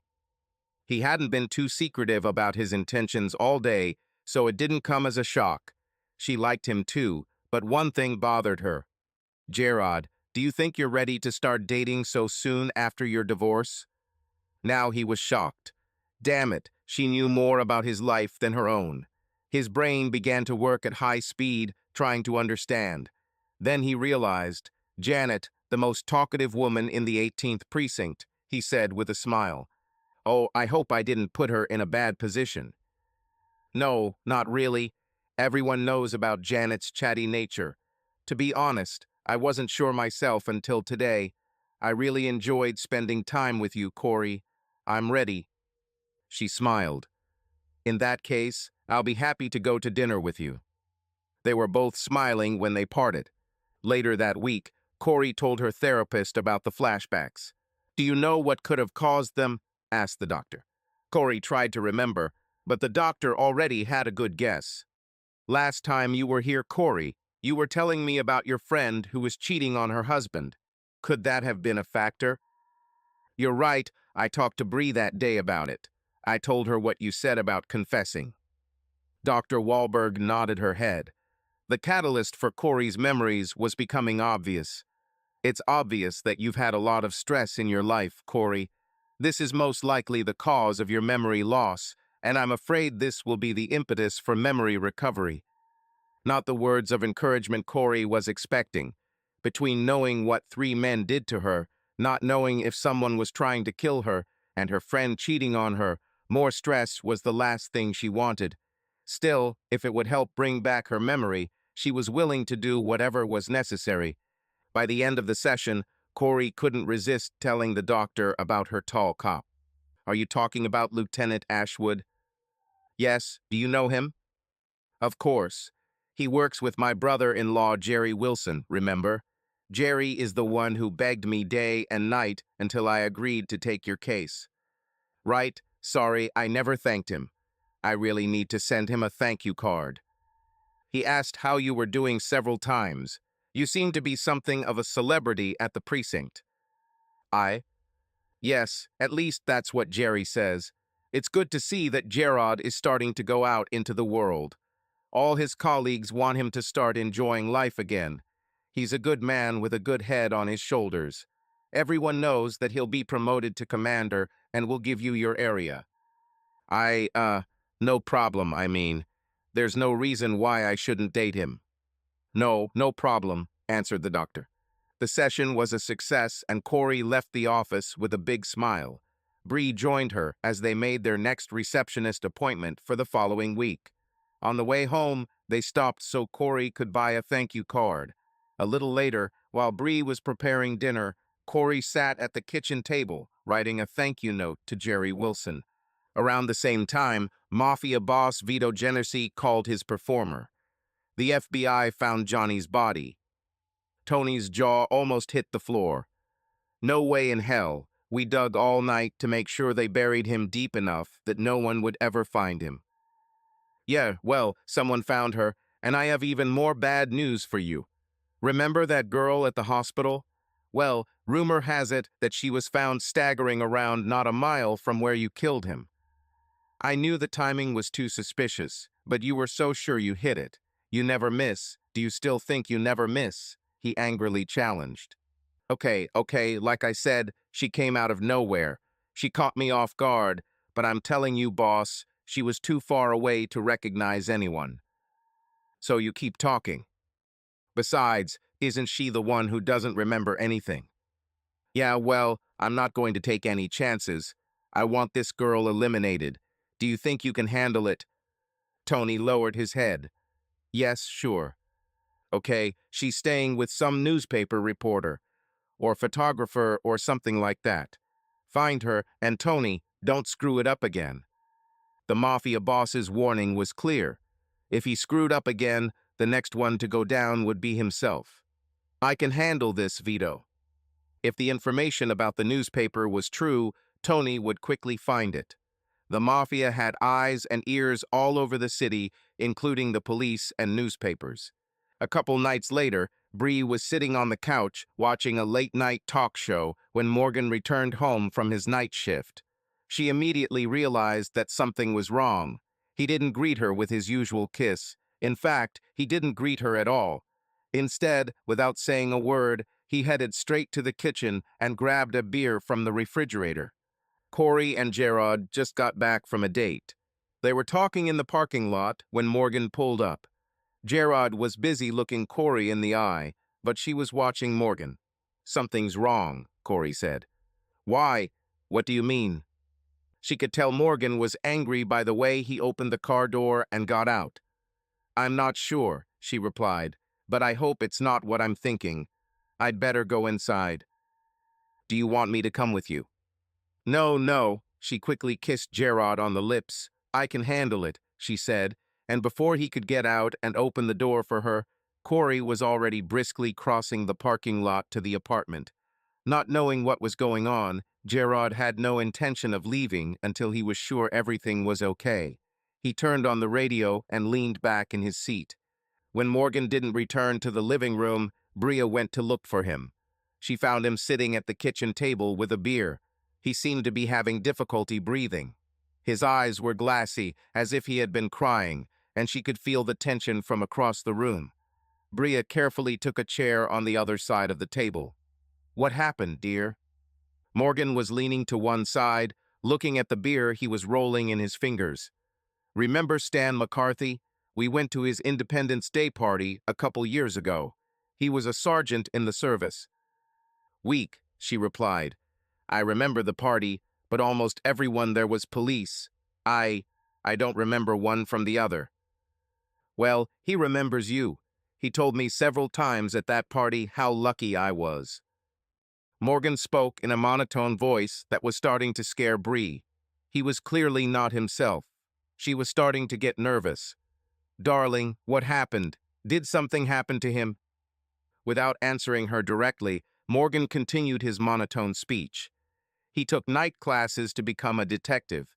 When he got his certifications, there was no place for him in the detective bureau in Chicago, so he took a job with the Des Plaines police.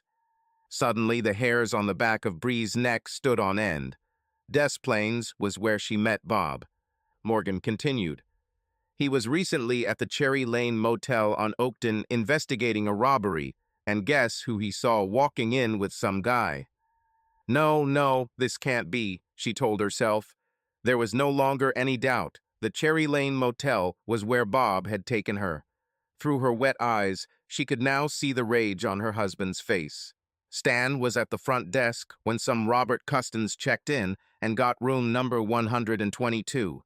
He said this guy put his arm around your waist and helped you to your room. He convinced the clerk to give him the key card, explaining that adultery is a crime in Illinois and threatened to charge him as an accessory. "Stan told me that you were already stripped down to your underwear when he came in. He said you seemed either high on something or drunk. He couldn't tell which. Not knowing the situation, Stan said he helped you get dressed and put you in a taxi. When he returned to the room, Castins had already run away." His voice became louder. "Damn it, Bree, I know half the cops in Chicago and a bunch more in the suburbs. Did you really think you could get away with cheating, or did you just not care if you got caught or not?" Bree wanted to answer him, but by this point she was crying too hard to say anything. "Morgan, she's pretty sure this guy drugged her. She was going to tell you herself." Not wanting to look at his wife, Morgan was staring so intently at his beer that he didn't notice Corey standing in the doorway. Not only her voice, but also her words amazed him. "Did you know?" he asked angrily. "Only for a while," she explained. She tried to find a way to confess, but she was terrified. "It's not what you think, Morgan. You need to hear her side." It was too much for Morgan. He'd known about Bree's cheating for hours, but now finding out that Corey knew and didn't say anything after everything he'd done for her was just too much. Without saying a word, he stood up and walked towards the front door. "Morgan, wait!" Corey screamed and tried to grab him as he walked past her. "Where are you going?" Gerard was still watching from his car when he saw Morgan almost rip the apartment door off its hinges on his way out. The lieutenant was already getting out of the car when his angry young friend drove out of the parking lot at full speed. He saw Corey run out in frustration. "What the hell is going on?" he demanded. Corey ran into his arms. "Oh, Gerard, you have to stop him. Bree was caught at a hotel with another guy, and I think Morgan knows where he lives. I'm afraid he might go after him. Gerard has seen too many of these situations in his career. Most of them didn't end well. He pulled out his phone and dialed the precinct number. Chicago PD, 18th Precinct. Sal, this is Lieutenant Ashwood. I need a general manhunt for Morgan. Johnson. He is driving a white Ford Escape with a press card on the rear window, last seen on Waveland and Bosworth about 5 minutes ago. Just stop him and call me. I repeat, just stop him and call me. Don't use force. He may be headed for trouble, and I just want to talk to him. Understood? Understood, Lieutenant. I'll send the request right now. He disconnected the call and asked Corey if she knew where the other guy lived. She said no, but Bree probably knew. They both walked inside to find Bree still sitting in the kitchen, looking petrified. Her eyes were puffy and tear marks could be seen on her cheeks. Did you stop him? No, he left. Do you know where Bob lives? You could see Bree's expression change as she realized the meaning of Corey's question. You don't think he went after Bob, do you? Oh God, we have to stop him. Bree, that's what we're trying to do, Gerard interjected. Where does he live? I don't know. He works in Des Plaines, but I don't know where he lives. Somewhere in the city, I think. What is his last name? Bob Custance. Great, there's probably 100 of these in Chicago, Gerard said, annoyed. I hope the patrol car spots Morgan before he does something stupid. Corey looked at him with pleading eyes. Gerard, can you stay a while? Yes, I'm not going anywhere. Thank you, she said, standing on her tiptoes and kissing him on the cheek. Looks like it's going to be a long night. How about I make some coffee? Sounds great, the lieutenant said affirmatively. 15 minutes later, as Gerard had just taken a sip of his coffee, his phone rang. He immediately grabbed it. Yes? They pulled him over on Irving Park, Lieutenant. He's sitting in the front seat of a patrol car. Can I speak to you? Yes, Sel, it would be great. What the hell is going on, Gerard? You put me on a wanted list? What did I do? Calm down, Morgan. You didn't do anything, I hope. Where are you going? Do you really care? Well, if you're going to Bob's house, it'll soon be my business. God, Morgan thought, does the whole world know about Bree's cheating with this guy? So what should I do now, Gerard? Just suck it up. What would you do? Come home. We'll talk it over. Maybe it's not as bad as you think. I'm not going back there, not now. Gerard sighed in annoyance. Well, if you beat this guy up, I'll handcuff you myself. I went through that myself last year. I know how you feel, but it's not an option. I'm serious, Morgan. Stay away from him. Morgan sighed this time. Yeah, okay, but I'm not coming home. I'll get a motel room. Do you promise? Yes, I promise. Okay, pass the radio back to the officer. Gerard thanked the officer for stopping Morgan, then called the station and called off the manhunt. There was nothing more he could do. He is okay? Both women asked when he ended the conversation. I think so. He said he'd get a motel room. The lieutenant looked at his watch and saw that it was already well after midnight. It's time for me to go, he said. I need to be at work by 6. Can you handle it? Yeah, we'll probably cry all night, Corey replied. Well, don't hesitate to call if you have any problems. We won't. Thanks again for your help, Gerard. Corey wrapped her arms around his neck and kissed him goodbye before walking him to the door. When she returned to the living room, Bree sat with her legs tucked under her, her whole body trembling. What do I do now, Corey? What should I do? I lost him, I know it. He'll never forgive me, I know him. Corey used all the self-control she could muster. She really wanted to hit her friend and scream at her, tell her what a fool she was, but she couldn't. Even though Bree had done such a stupid thing, Corey had no intention of leaving her. She hugged her crying friend and pulled their bodies towards each other. Give him time, dear. He's not in the mood to listen to anything we say right now. We need to give him some time to calm down. It will take a while before Morgan calms down. He finally found a motel that wasn't too expensive and got a room for the night. There was a bar across the street. He thought about walking there, but decided it was more important to keep a clear head than to try to forget his problems with alcohol. After all, they would still be there in the morning, and he would have a hangover to boot. Morgan sat on the edge of the bed and looked around the empty room. It wasn't the first time he was alone, but it was the first time he felt lonely. Wherever he went, whatever he did, he always felt her inside him. She was like a light that illuminated his soul, and neither time nor distance could dim that light.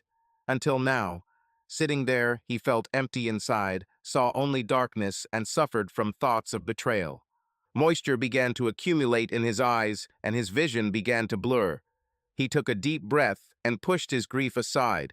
He couldn't remember the last time he cried, and he wasn't going to allow himself the luxury of feeling sorry for himself. He went to the bathroom and washed away his tears.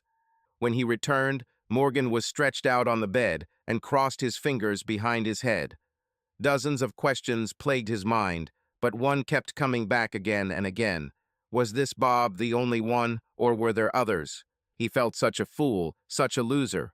While he was working to build a future for the two of them, his wife was cheating on him with other men. He continued to blame himself. How could he be so naive, so stupid? Moreover, Corey clearly knew and said nothing. The more he tried to calm down, the more his thoughts turned to the pig his wife was sleeping with, Robert Custance. All he had was a name. He thought about Gerard putting him on the wanted list and found it a little funny. He thought I knew where the bastard lived, he recalled. I'm sorry, I don't know. There must be a way to find out, but how? He chuckled at the irony. There's little privacy in today's world, but finding someone's address is harder than it was in the days of landlines and phone books. He stared at the white ceiling as his mind ran through the possibilities. He knew it was unlikely, but the only thing he could think of was the motel where that bastard took Bree. Maybe he works nearby or someone knows him, he thought. He took a couple of deep breaths and decided to try to get some sleep. He was physically tired and emotionally exhausted.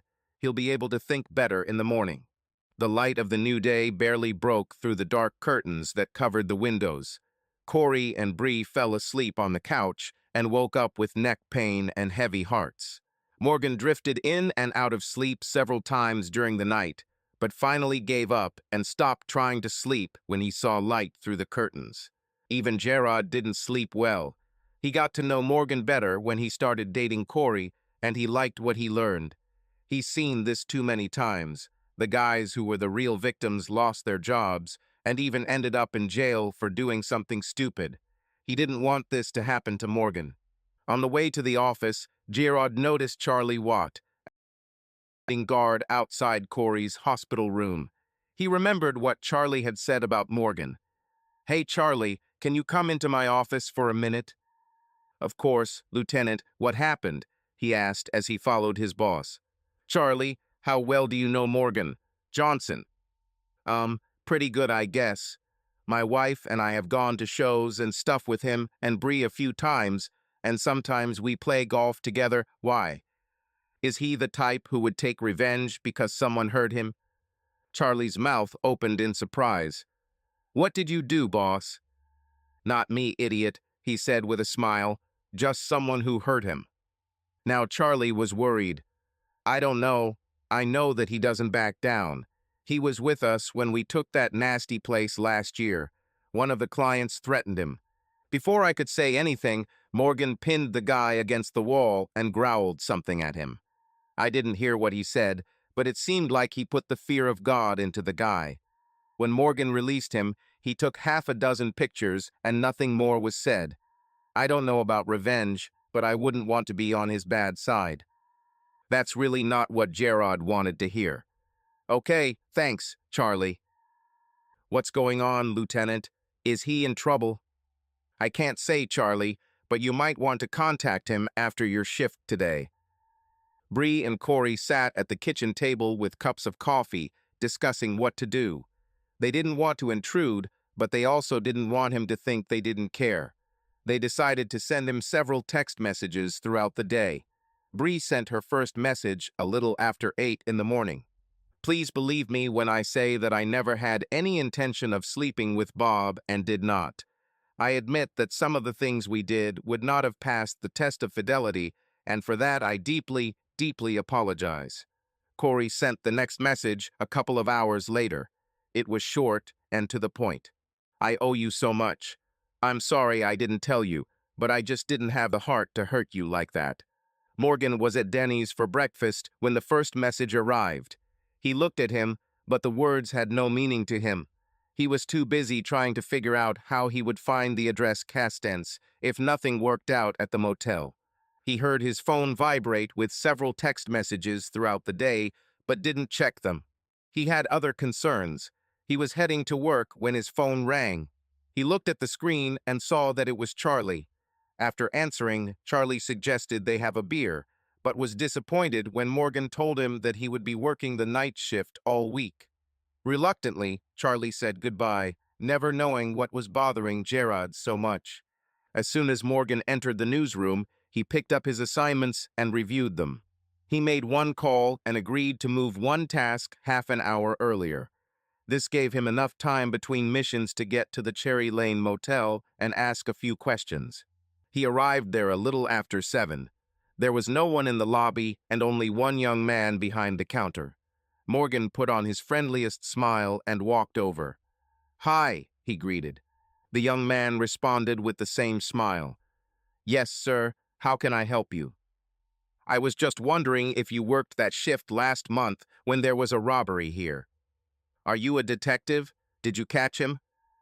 For a second, Morgan thought about lying, but decided against it. "No, just a concerned citizen," he replied. "About?" The young man's smile disappeared. "I know it wasn't your stuff that was stolen, so why should you care?" Based on the guy's answers, Morgan was convinced that this was the right person. He decided to be honest. "The woman is my wife," he said, "and I think that guy drugged her with something." This seemed to change the clerk's attitude.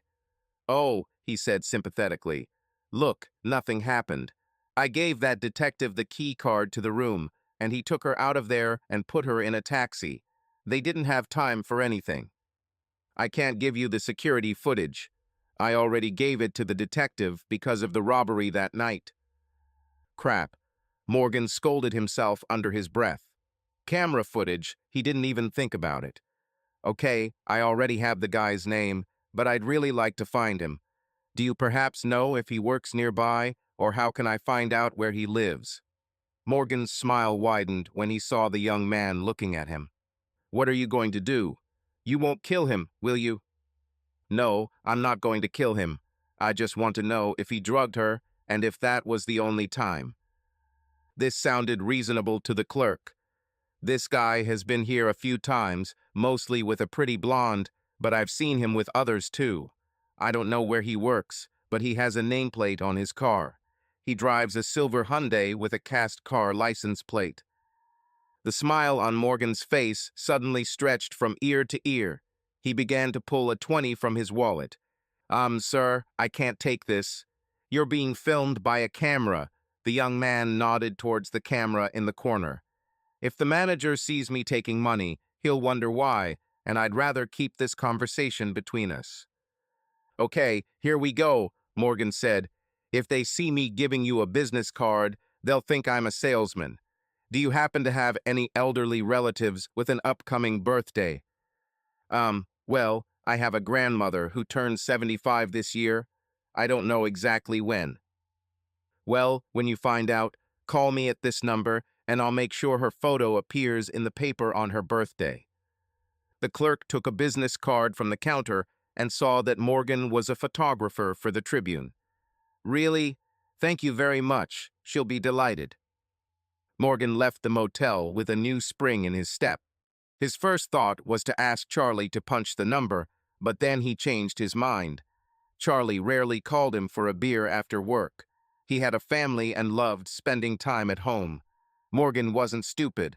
He realized that Gerard had probably told him about his problem, so Charlie wouldn't want to give him the information. It was normal. He knew a bunch of other cops around the city. He will find someone to punch the number. That night, as he was finishing work, Morgan decided to return home. Even at $65 a night, he couldn't afford to stay in a motel. Bree's heart started beating faster when she saw him walk through the door. He was still wearing the same clothes from last night, which made her wonder if he would stay or just change. She stood frozen in fear until she saw him putting away his camera. It was a good sign that he would at least stay the night. "Where's Corey?" he asked, walking past her into the kitchen to get a beer. She almost didn't recognize his voice. He sounded cold and indifferent. Maybe it was her fault that she perceived his words this way. She's on a date with Gerard." I thought she'd stay home and keep you company," he commented sarcastically. She offered, "But I was hoping you'd come home and I thought we could talk." I know I'm not in the mood to talk, Bree. I don't know what's more painful or angry, but I'm definitely not ready to talk."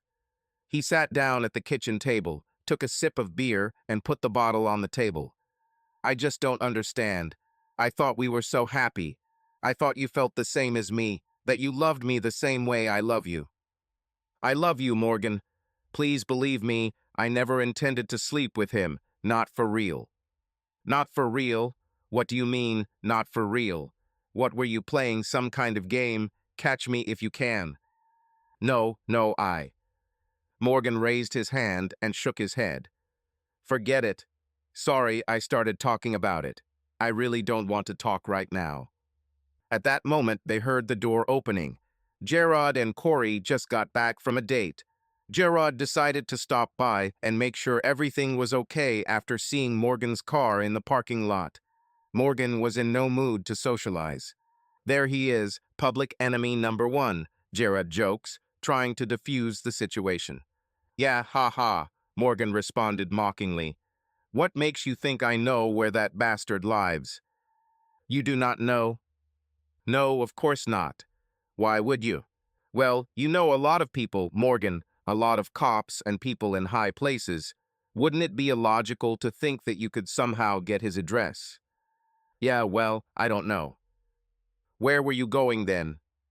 "Anywhere but here," he answered decisively. Everyone could see that Morgan was still not in the mood to talk. Gerard leaned over and kissed Corey. "I better go," he said. "Yes, I have an appointment with the doctor tomorrow in Wahlberg, so I better go to bed too," Corey replied. They both walked to the front door where they said goodbye a little more passionately. On the way to her bedroom, Corey called out, "Good night." Bria was the only one who answered her. Both she and Morgan sat at the table, not knowing what to say to each other. Finally, Bree broke the silence. "Are you going to sleep?" "I'll sleep on the couch," Morgan replied. Bria felt pain, but wasn't surprised. She sighed sadly. "If you change your mind or realize your neck is stiff, you can always join me, although I hope you already know that. Good night, Morgan." "I love you," she said, standing up and heading to the bedroom. Morgan sat sipping his now lukewarm beer. He was more concerned about finding her lover. Initially, he just wanted to punch the bastard, but then he decided it was better to ask him a couple of questions first, then ask Bria the same thing and see if their answers matched, and then punch the bastard. With Gerard in the 18th district, he knew he couldn't go there to run a license plate, but he knew a lot of cops in the 1st district and was confident he'd find someone to help him. He had to come up with a story about why he needed this information.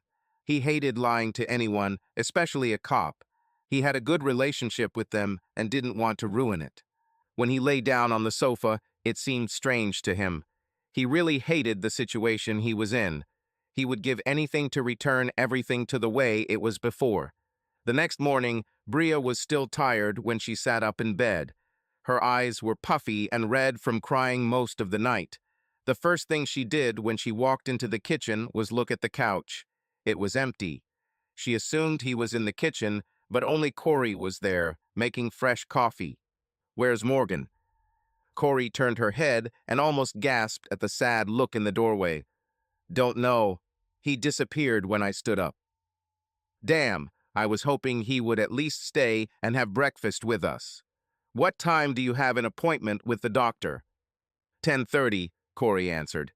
Morgan was already entering the 1st District Police Station building, looking for a suitable candidate. He saw Bill Taylor. Hi, Bill. Morgan, how are you? Okay, thank you. Listen, could you help me? If I can, what do you need? Can you punch this number? He held out a small piece of paper. Morgan, we're not supposed to run civilian license plates, you know that. Yeah, I know, but this guy crashed into my wife's car yesterday. Our neighbor saw this and wrote down the number for me. I would really appreciate it. Just give it to your insurance company, Morgan. They will take care of everything. Morgan didn't expect that answer, but he was a quick thinker. Yeah, I know, but I thought I'd give the guy a chance to sort it out without the insurance companies. It's not so bad. Probably a couple $100 to fix. If it were me, I would rather pay out of pocket than through the insurance company. A guy crashes into your car, doesn't leave a note, and you still want to give him a chance. You're kinder than me, Morgan. Okay, he said, taking the paper from Morgan's hands. Give me a minute. He walked over to one of the computers along the wall and logged in. A few minutes later, he returned and gave the piece of paper back to Morgan.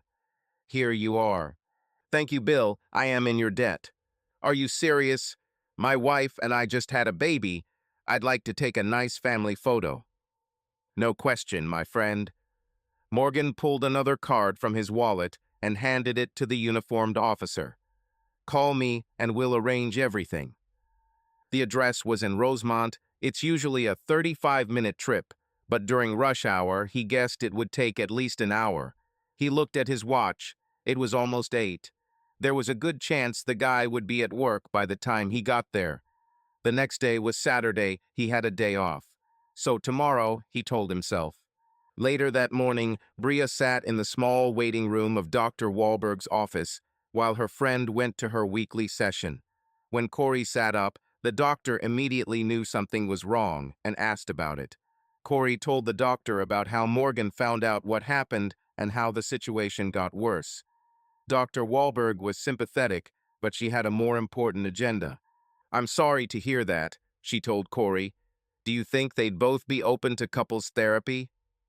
Would you? Corey asked enthusiastically. No, not me.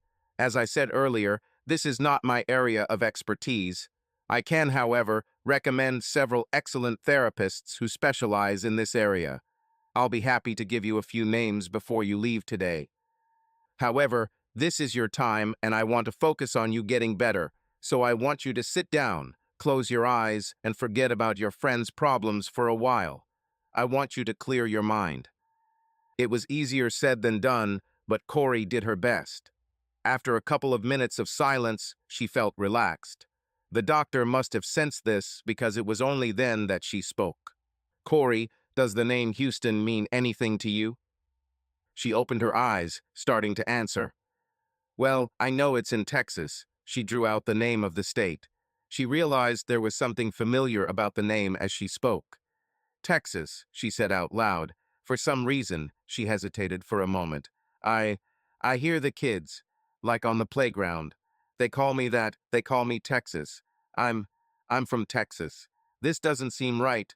No, wait, Houston, this is me. This is my name, Corrine Houston, she almost screamed with excitement. Texas was my nickname in school. She looked at her therapist with amazement. She remembered.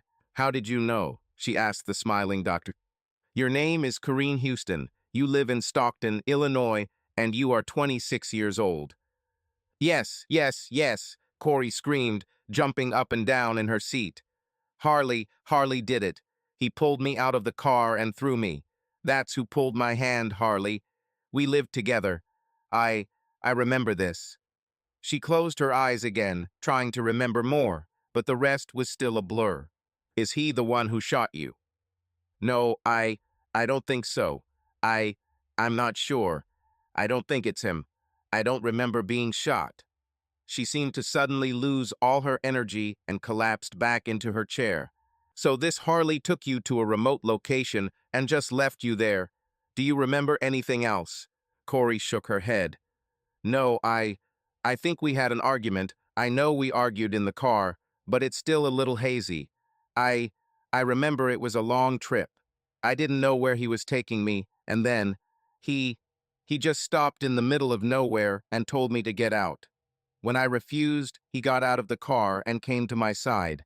He pulled me out. At this point, Corey's emotions got the better of her, and she began to cry. The doctor grabbed some tissues from a box on her desk and walked over to offer her patient support. Calm down, she said in a soothing voice. I know it's hard. Let's take a break. Try to relax. Lay down and close your eyes again. Just try to calm down. Corey tried to do as the doctor said, but her mind was in turmoil. How did you know my name? She asked. Some kids were fishing in the river along Route 20 and found a wallet. Yes, Corey said excitedly. My black wallet. I tried to get him out of the front seat when he pulled me out of the car, but I couldn't. That Harley must have thrown his wallet in the river on the way home. Unfortunately, the only thing the kids found on him was this, she said, placing Corey's driver's license on the table. Or at least that's all they claimed they found. Corey took it and looked at it. It's me, she whispered with satisfaction. I really exist. She looked at the doctor. How did you get this? The children took him to the local police department. Someone there recognized your photo from the newspaper and called the Chicago Police Department. When Gerard heard about this, he called me and asked what to do. Did Gerard know? I was with him last night. He didn't say anything. Yes, I told him to give everything to me. I thought it might trigger memories and wanted it to happen in a controlled environment. I told Gerard not to say anything. The doctor studied her reactions while her patient sat and tried to comprehend everything that was happening. Corey, I don't want to push you, but as your brain accepts more of your past, I believe you will start to remember more and more. What happened to you on that road is probably the most terrible experience we can imagine. The memory of what happened may never fully return to you, but if it does, I would prefer it to happen in this office when we are together. Do you remember anything after Harley pulled you out of the car? No, not really, she replied, shaking her head. I just remember it was scary. I didn't know where I was. I remember crying. She closed her eyes and Dr. Wahlberg could see that she was trying to force herself to remember more. It's okay, Corey. I think that's enough for today, but feel free to call me if you feel the need. On the way back to the apartment, Corey eagerly told her friend the news. Morgan's car was there when they pulled into the parking lot. He still doesn't want to talk to me, Bria said. I know he's angry, but I think he's imagining a lot worse than what actually happened, and I can't stand to see him in that much pain. That reminds me, Corey replied. Here, she held out some business cards. Dr. Wahlberg recommended these two marriage counselors. She said either one would be a good choice. Bria took the cards and put them in her purse. Thank you. I don't know if I can talk Morgan into this, but... She started crying again. Oh, Corey, I'm so scared that he'll just decide to end it all. He's so angry. God, I wish I could take your advice and just tell him myself. At least I could explain what happened. He loves you, Bria. Yes, he is very angry now, but he doesn't know the whole story. I know I can't force him to listen to me. He keeps saying he's not ready yet. I know he thinks I was having a sexual affair, Corey. I can't stand him being in such pain, but how can I get him to sit down and listen to me? I can't tie him to a chair. I don't know, Bria, but you'll have to find a way. The longer he thinks you slept with Bob, the worse it will be. What if he doesn't believe me? What then? How can I prove that I didn't sleep with Bob? The only two people who know for sure are Bob and I, and if Morgan doesn't believe me, he certainly won't believe Bob. I don't know, maybe you could take a lie detector test or something. Hey, that's not such a bad idea, Bria commented enthusiastically. It was the first shred of hope Bria had felt since her husband had encountered her. As they entered the apartment, They heard the shower in the master bathroom. Bria checked time on your phone. Morgan had 3 hours before going to work. The girls decided to cook him a delicious lunch. Corey was cutting up potatoes for American fries, and Bria was making burger patties when they heard the shower stop running. Just as the potatoes were starting to cook, Corey poured out the rest of her morning coffee and began making fresh coffee when she heard the front door open and close. Both women looked at each other in shock. Bria ran to the door and looked outside just in time to see Morgan get into the car and drive away without saying a word. "It looks like we'll be having lunch together," she said sadly as she returned. Now that he had the address, all Morgan could think about was how to approach Caston's. He didn't want to be disturbed, so he went to the restaurant and sat in a corner booth where he could think and eat at the same time. After lunch, he sat drinking several cups of coffee, pondering different scenarios for trying to find out the truth from his rival. That night, after work, he parked in the back lot and waited until the lights in his apartment went out. When he was relatively sure the girls were asleep, he quietly walked in and stretched out on the couch before setting the alarm on his phone for 6 in the morning. In 5 hours, he'll be on his way to Rosemont. He still wasn't entirely sure how he would handle the upcoming confrontation, but he was going to try to control his anger and try to get answers from the bastard. At 6:45 that Saturday morning, Morgan was quickly approaching the meeting that would change his life. He pulled into the parking lot of an apartment complex just in time to see a silver Hyundai pull out in the opposite direction. "Damn," he cursed out loud. He quickly parked and drove out in pursuit of his target. There was only one car between them. Morgan assumed the bastard was heading to work, but he turned into a residential area. There were no more cars between them, so Morgan kept a safe distance and watched as his opponent pulled up to the curb, then backed into the driveway, right up to the garage door. The man Morgan believed Caston's got out, walked around the car, and opened the trunk. Morgan parked at the curb in front of the house and started walking. He was halfway there when the garage door opened and another man came out with a golf bag. "Damn," he muttered under his breath again. He didn't plan on coping with two men. The trunk of the car hid him from their view. He could have turned back, but that wasn't his style. Besides, he wasn't going to wait any longer. When Caston's closed the trunk, Morgan was already standing in front of him. It was clear from his reaction that Caston's recognized him. "What do you need?" Caston's asked nervously. "I came for some answers, and I won't leave until I get them," Morgan responded angrily. "So much for controlling your anger." "Oh, really?" said Caston's mockingly. "What if I don't want to answer questions? Are you going to handle both of us?" Morgan glanced at the other man. "Are you going to support this bastard?" When he saw Morgan's expression, he took a step back and raised his hands, palms up. Hey, don't drag me into this," he said. While Morgan kept a wary eye on the other man, Caston saw an opportunity to strike on the sly. Morgan saw this and instinctively stopped him. There was a fight. Not knowing what his golf buddy was going to do, Morgan looked in his direction. He watched. He glanced at Morgan. "Hey, he started it first."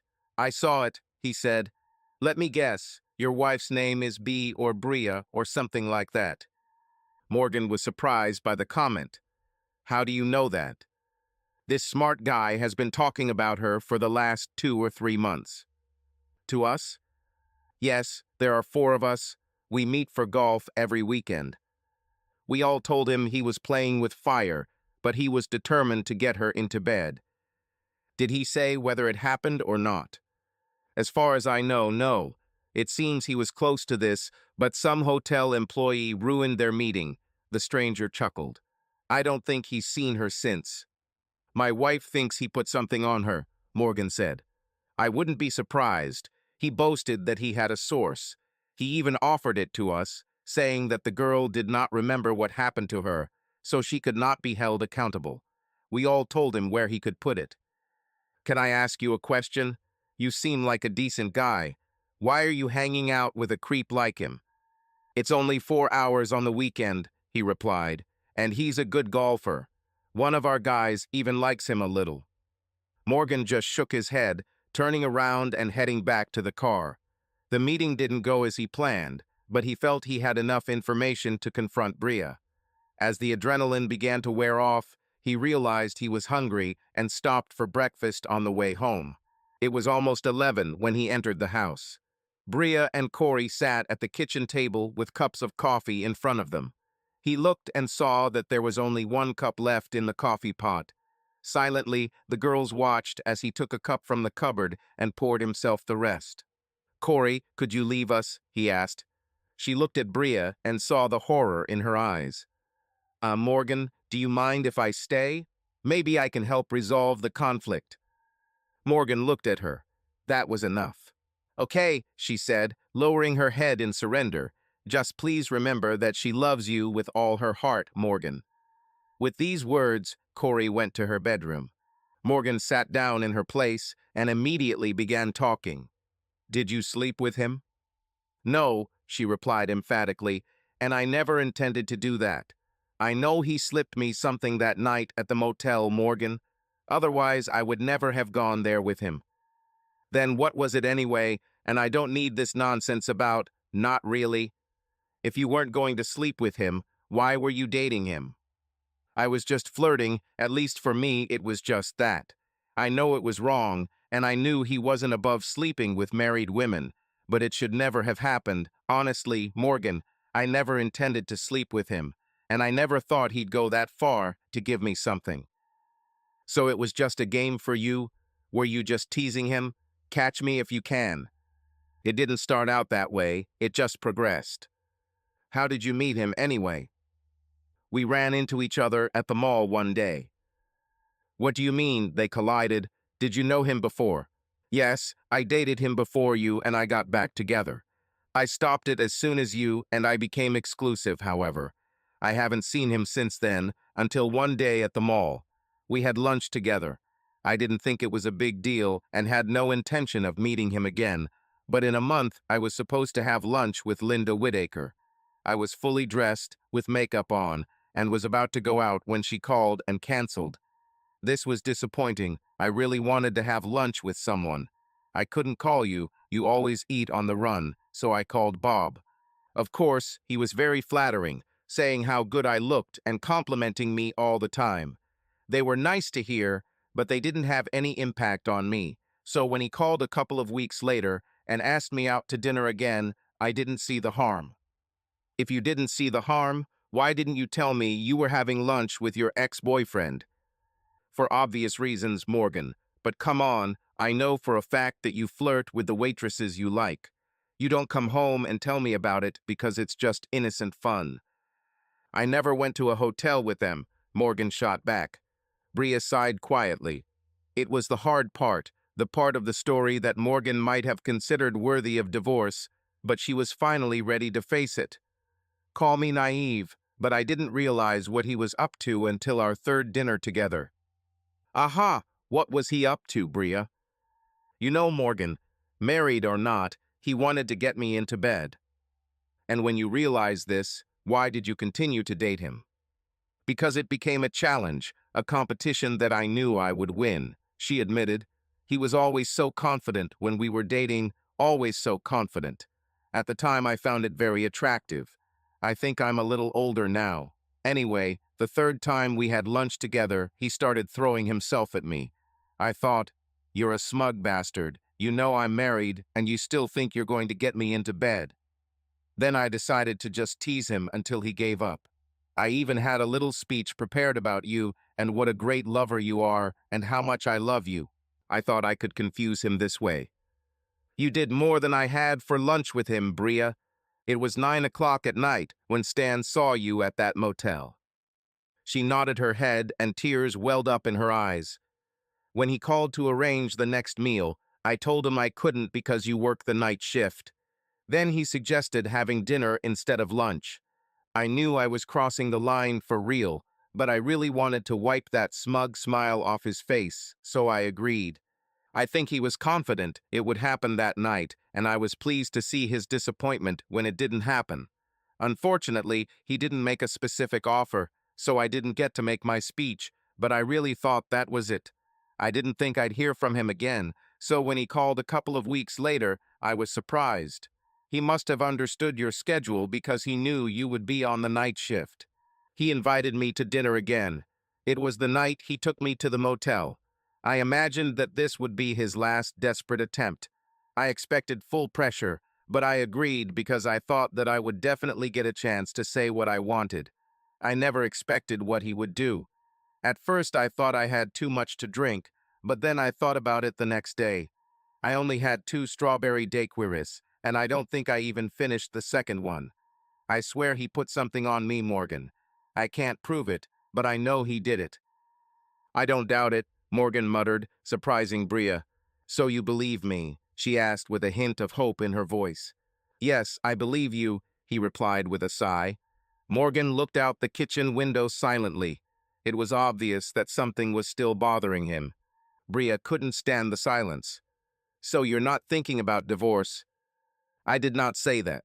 But you said you believed me. I didn't sleep with him and never intended to. Perhaps, but you deceived me without much effort. You had 5 secret dates in 3 months, and I never suspected it. I believe you when you say you didn't intend to sleep with him, but what about next time? I trusted you completely until now, but you showed me that you can do things behind my back, if it serves your interests. Maybe next time you'll really want to sleep with some guy. No, no, no, Morgan, I'll never do that, never, she vehemently denied. I believe in the vows we made. I promise to be faithful, to respect, and to love in sickness and in health, for richer and poorer, until death do us part. I meant it, Morgan. These are the most important words I have ever spoken. He watched her carefully. Tears were streaming down her cheeks, her hands were white with nervous grip, and her whole body was trembling. She was never a good actress. Her pain was real, but his pain was real too. His father always told him, when you have an important decision, think about it from all sides. Play devil's advocate, weigh the good against the bad, and then go with your gut. He stood up and headed towards the door. Where are you going? I don't know, Bria. I just feel lost right now. I still don't know what I'm going to do. When will you be back? I don't know, he said more decisively. Just leave me alone for now. I'll be back when I get back. That's all I can tell you now. Bria started crying even harder when he left. Corey was in her room the whole time, trying not to listen, but she clearly heard the door close. She came out and saw Bria crying. What did he say? She asked. He's still not sure what he's going to do. I told him everything, Corey, just like you said. I told him the truth, and he said he believed me, but now he doesn't trust me anymore. She took a napkin and wiped her eyes. I didn't want to betray Corey. Honestly, I never thought about it that way. I know, honey. You can see it from his side, right? Bria nodded, continuing to wipe away her tears. Corey pulled up another chair next to Bria and sat down, trying to comfort her friend. Listen, I have another date with Gerard today. I'm going to call and cancel it. No, you're not, Bria insisted.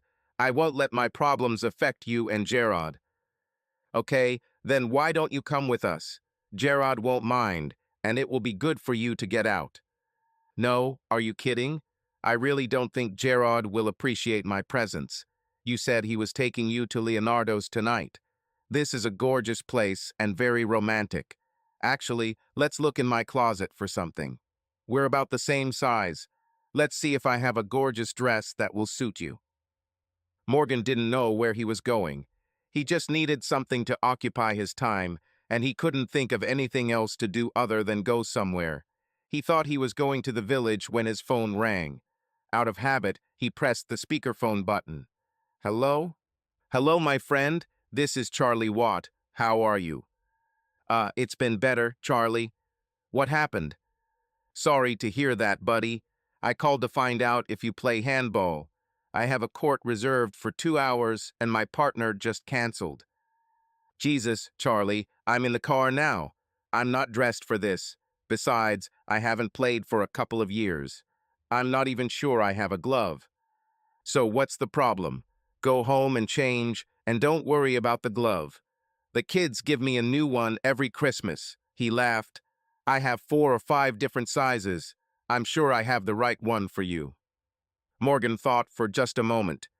You know, this might be just what I need right now. Where is the court? West Side Imca. Is this the one right behind Roosevelt? Exactly, Charlie confirmed. I don't know how competitive I'll be, but I'll be there. The call lifted his spirits a little. Spending time with a friend while taking out your anger on a little black ball has never felt better. He checked the time. It was a little after 12. He had no intention of returning home, so he headed to Target where he could buy some workout clothes and a pair of sneakers. Charlie was already changing in the locker room when Morgan entered. They shook hands and smiled. "How is the mystery woman doing?" asked Charlie. "You mean Corrine?" "Yes, I heard that she is making progress, which is great. Does this have anything to do with what's bothering you?" "I guess my problems are the talk of the 18th District, huh?" "No, not at all. The lieutenant mentioned that you might need a friend, that's all. Look, after this, what do you say we stop for a beer somewhere and you tell me everything? After all, if you can't pour your heart out, I'm digging, to whom else can you pour it out?" For the next hour, the two men fought each other as if the fate of the world hung in the balance. Morgan lost the first 2 games, but was able to snatch victory in the third with a miraculous jump save for the winning point. Their time ran out before the 4th game was completed, so they declared a draw, even though Charlie was 1 point.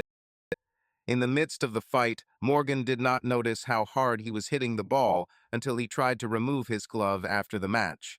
The two friends took a shower and went to a small bar 2 blocks away. "Okay, whose face was on that little rubber ball?" Charlie asked as they each ordered beer. Morgan had to think about the question, but before he realized what was being said, Charlie clarified. "That ball had to represent somebody, the way you hit it. Look at this hand. It's so swollen, I doubt you'll be able to hold your camera." Morgan forced himself to smile. Old Bria guy. She had lunch and dinner with this bastard. Last month, he slipped her something and took her to a motel. "Oh, damn, Morgan. I am so sorry. Did he take advantage of her?" "Almost. As luck would have it, Stan McCarthy was there investigating the robbery. He recognized her and entered the room before the bastard could do anything. If it weren't for Stan, that bastard might have carried out his plan." "Jesus, Morgan, I'm so sorry. Do you know who this guy is?" "Oh yeah, we talked a little this morning." "Oh damn, Morgan, what did you do?" "He came at me, so I knocked him down. He threw the first punch, and I have a witness on my side, so I highly doubt this bastard will report me." While the two men discussed Morgan's problems, Bria helped Corey prepare for her big date with Gerard. There was only one dress in Bria's wardrobe that she considered suitable for Leonardo. It was a form-fitting dark purple evening dress with a plunging neckline and a side slit. She wore it only once, to an Illinois State Awards banquet where her husband was honored for his photography the year before. "Oh, Bria, I can't wear this. It must cost a fortune. I'm afraid I'll spill something on him." "Nonsense," Bria said. "I've only worn it once, and Leonardo is a little out of our price range, so someone needs to be seen wearing it." After Corey's shower, Bria called her into the master bedroom. Corey was still using the basic beauty products Bria had given her. It was normal for everyday life, but Leonardo was definitely not an everyday place. "Corey, sit here," Bria said, directing her friend towards her private mirror for makeup. "We use my cosmetics. It's a little better than what you have. Do you mind trusting me?" she asked. "I've always had an eye for what looks good in public." "I'm all yours," Corey replied. Once Bria was done with her makeup art, it was time to do something with Corey's hair. It was no longer visible where they had been shaved, but Corey always just left them hanging naturally on her shoulders. Bria pulled out a curling iron and hairspray and began styling Corey's hair into an elegant updo that matched her dress. Corey didn't even recognize herself when she looked in the mirror. "Oh God, Bria, how did you do that? I look like—" "Absolutely great," Bria said, finishing her sentence.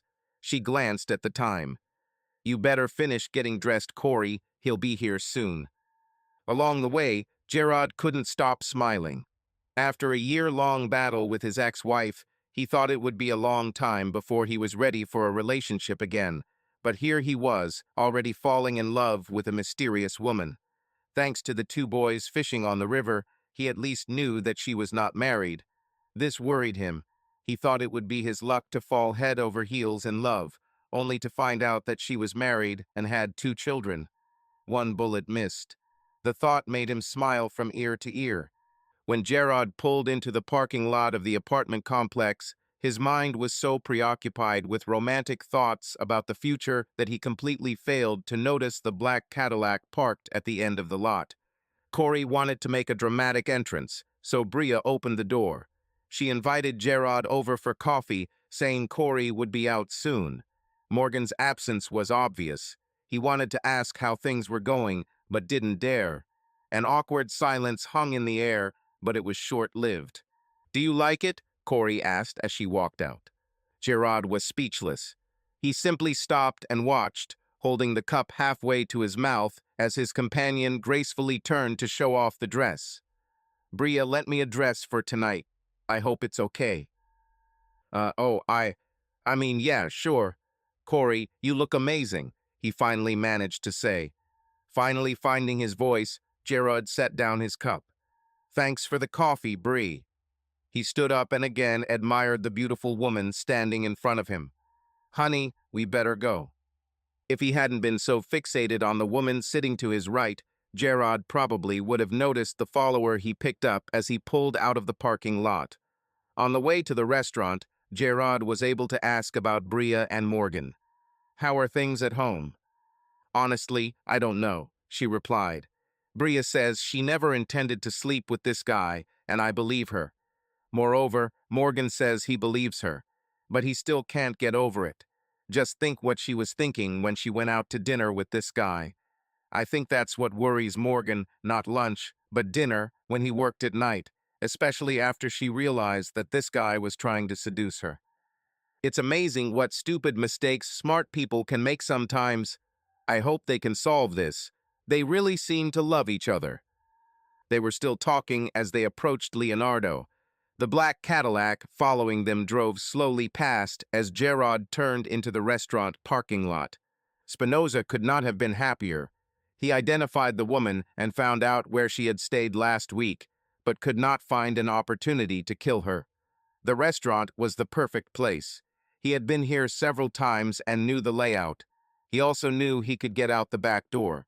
The place will be packed on a Saturday night. The more people there are, the more panic there is when shooting starts. Everyone will be too busy hiding under tables to pay attention to the shooter. He drove around the block to make sure there were no surprises, then stopped by. Into the alley. The back door of the building was supposed to be closed, but Spinoza knew from past experience that waiters and cooks kept it ajar so he could go out and smoke. He pulled a short-barreled K6S revolver from the glove compartment. He was only interested in one person, so instead of keeping the Magnum cartridges, he exchanged them for regular .38s before tucking the revolver into his jacket pocket. No one paid attention when the killer walked through the kitchen and entered the dining room. A quick scan of the room allowed him to see his target and her companion sitting along the opposite wall. Her companion sat with his back to Spinoza, and she looked in his direction. The key to such an operation is speed, so he concentrated and moved quickly towards them. The rapid movements of the approaching figure caught Corey's attention. She looked up and suddenly remembered. "Gerard, it's him," she screamed. "This is the man who shot me." Gerard's head turned, and he recognized the hitman just as Spinoza pulled out his gun. "There was no time to get my spare pistol." He threw himself across the table, knocking Corey to the floor and shielding her with his body. Panic gripped the restaurant as the noise of conversation was interrupted by the sound of gunfire. Screams of horror and the sound of breaking dishes and glass added to the chaos as visitors ran for cover. Gerard felt the shot, but he also managed to fire his own. Morgan felt better than he had in a long time. Between exercise and a chance to vent to a friend, he left the bar in a slightly lighter mood. Previously, when he left the apartment, He fully intended to spend another night at the motel, but now he changed his mind. However, before returning home, he decided to stop at a restaurant. He was hungry and didn't know if Bria was cooking anything for dinner. It was almost 7:30 when he walked in and saw the relief on Bria's face. I... I wasn't sure you'd come home. Are you hungry? I can cook something quickly. No, I stopped to eat on the way home, but don't let me stop you from making something for yourself. Before they could say anything else, Morgan's phone rang. He looked and saw that it was Charlie calling. He smiled as he answered the call. What, do you want a rematch already? Morgan, was Corey with Gerard tonight? His voice sounded worried. I don't know. Wait, he replied, looking at his wife. Where's Corey? She's on a date with Gerard. Why? Charlie heard her answer and didn't need a repeat from his friend. Morgan, Gerard got shot. What? He shouted. Was he badly hurt? I don't know anything yet. Our district commander is calling everyone to let them know. What about Corey? I have no idea, Morgan. Gerard was taken to Northwestern Hospital. I'm heading there now. You should probably go there too. If she's injured, I'm sure she was taken there too. They have the best trauma center in Chicago. I'm coming, Charlie. See you there. Hearing only her husband's side of the conversation, Bria had no doubt that something terrible had happened. What happened, Morgan? What happened? I'll tell you on the way, let's go, he replied. Already in the car, Morgan told what he knew. By the time they ran into the emergency room, they were both panicking. Morgan walked up to the counter with Bria right behind him. We came to find out about the victims of gunshot wounds. What can you tell us? He asked impatiently. The head nurse looked at their faces and decided to skip the usual questions about relationships. Both men are preparing for surgery, she replied. And the woman? He asked. I don't know anything about the woman, the nurse replied. Her answer immediately evoked two different thoughts. Lacking her husband's experience, Bria immediately assumed this meant her friend was okay, while Morgan, on the other hand, thought it might mean she was taken straight to the morgue. Morgan began looking for someone he knew when the nurse had a second thought. Oh, there was a woman who came with one of the men. I think she's in the back room with the officers. Morgan grabbed Bria and headed towards the door to the emergency room. Sorry, the nurse said, raising her voice. You can't go there. Morgan was about to start arguing with her when Charlie walked in. They are with me, he said, showing his badge. Let's go. As soon as they walked through the doors, they saw a group of men and women standing in the hallway. Some were in uniform and others were in civilian clothes. Bria noticed a flash of purple among the moving mass of people. Corey. The distraught woman heard her name and rushed towards them, hugging Bria and wrapping her arms around her neck. She was crying hysterically. He can't die, she sobbed. He can't die. Charlie and Morgan left the two women to comfort each other and went to see what they could. Charlie started the conversation. How is he? Morgan had never met the district commander, but assumed he was the one leading the conversation. He just went into surgery, he told Charlie. It appears he was shot twice in the back. The woman was there with him. She's very upset. She seemed to be the target. Gerard jumped on her to protect her. Morgan joined the conversation. The nurse said there were two men. Who's second? Who are you? My name is Morgan Johnson. I'm Gerard's friend. Corey, the woman Gerard was with, lives with my wife and me. The commander recognized the name and felt that he could speak in front of him. The second man is the shooter, Tony Spinoza. Morgan and Charlie were shocked. They both knew the name and its reputation. We really don't know what happened. He looked at Morgan and continued. Your friend believes she heard 5 shots, which equates to the 2 that hit Gerard and the 3 that he put in Spinoza. So for now, we're ruling out the second shooter.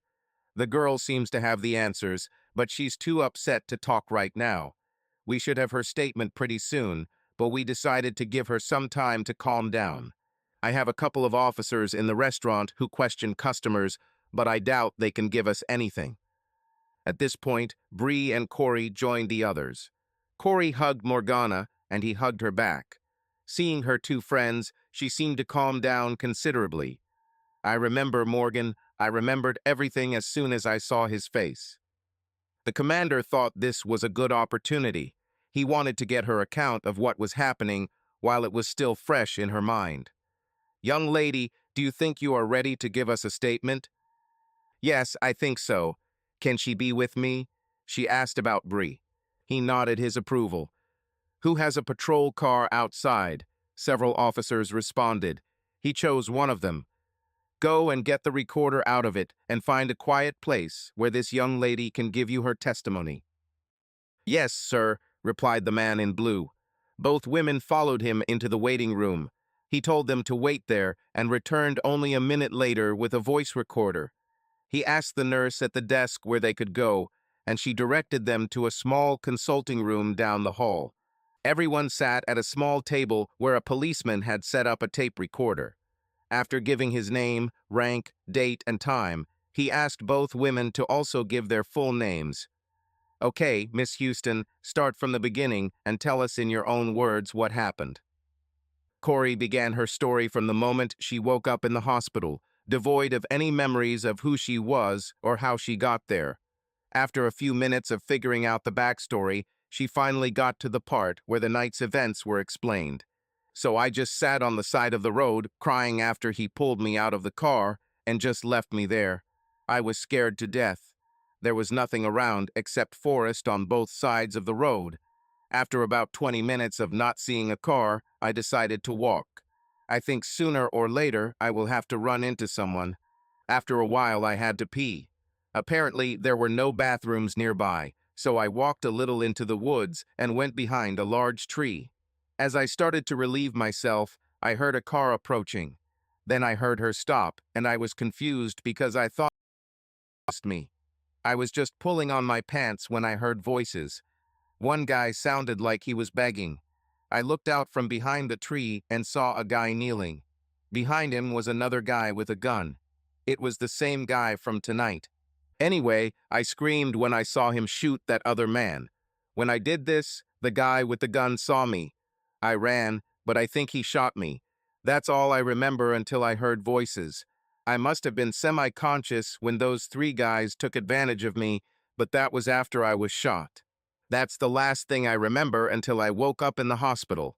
Dr. Wahlberg helped me remember things piece by piece, but when I saw this man tonight, it all came back instantly. I told Gerard that he was the guy who shot me, and I'm not sure what happened after that. Gerard jumped on me when I heard the shots. He saved my life, she said, losing consciousness again. The officer felt he had had enough and ended the session. All three returned to the growing crowd of police and loved ones. How did everything go? Asked the commander. Okay, the officer replied. Any word? Spinoso died on the table.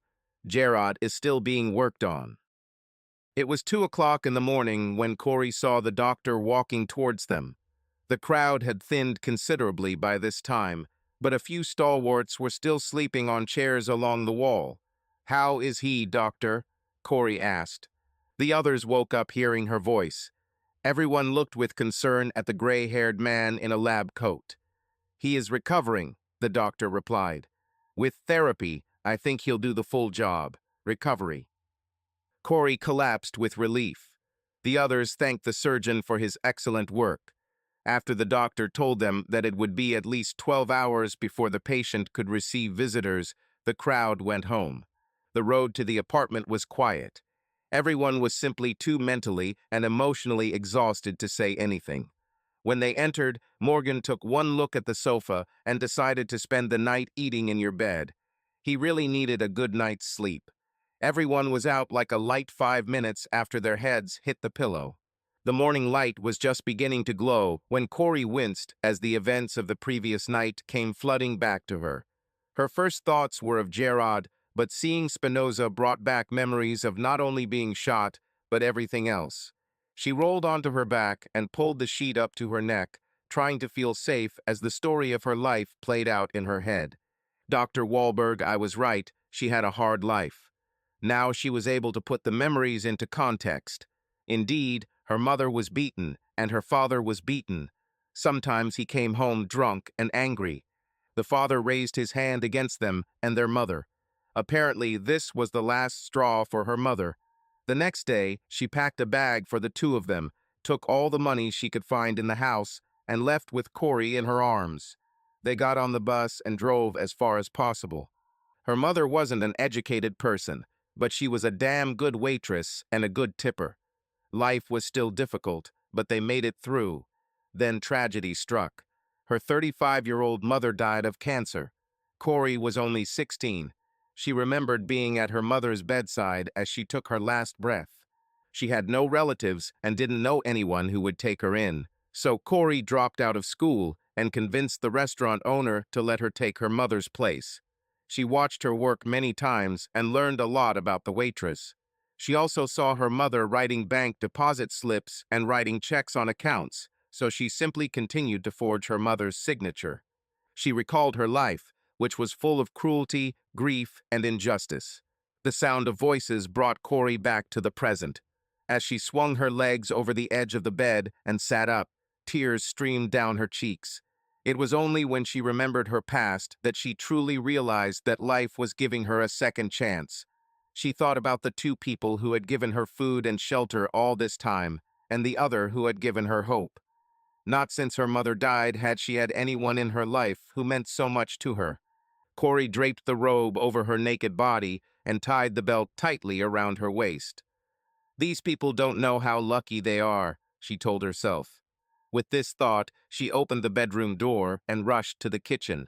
Morgan Johnson, don't you dare ruin your marriage over a fucking stupid mistake, she roared. Do you have any idea how rare a love like yours is? Yes, what she did was stupid, but it was without malice and without any thought of betraying you. And you, she continued, looking at a stunned Bria, never take this man and his love for granted again. Why do you think he was so hurt by your little game? Because you are his world, his whole damn piece, and don't you dare forget about it. And if you're ever disrespectful again, will you react to his love? I will personally kick your ass from here to Texas. Now, she continued, taking a deep breath, I'm going to shower and change, then I'm going to go to the hospital so I can be there as soon as Gerard is allowed to have visitors. She poured herself a cup of coffee and headed to the shower. The two stunned witnesses to her tirade simply looked at each other. What was it? Morgan asked, grinning. I don't know, but I think she's right. Oh, you think so? He paused for effect. Me too. Is it true? So you're not thinking about divorce anymore? No, he said, shaking his head, but he didn't have time to finish. Bria jumped into his lap and showered him with kisses. Corey smiled at the sounds of make-up sex coming from the bedroom as she left the apartment and took a taxi to the hospital. The woman at the front desk said it would be a few more hours before Gerard could see visitors. I'll wait, Corey replied. It was already midday when the nurse found her in one of the waiting rooms. Are you waiting for a patient in room 320? I'm not sure which ward he's in. His name is Gerard Ashwood. This is the cop who got shot last night. Yes, you can go to him. She thanked the nurse and almost ran towards the elevator. There were already two police officers in his room when she ran inside. One of them was Janet, the officer who was staying with her at the motel. Here she is, Gerard, you see, safe and sound, Janet commented. He was worried about you, she told Corey. With a big smile on her beautiful face, she walked over to his bed so he could see her.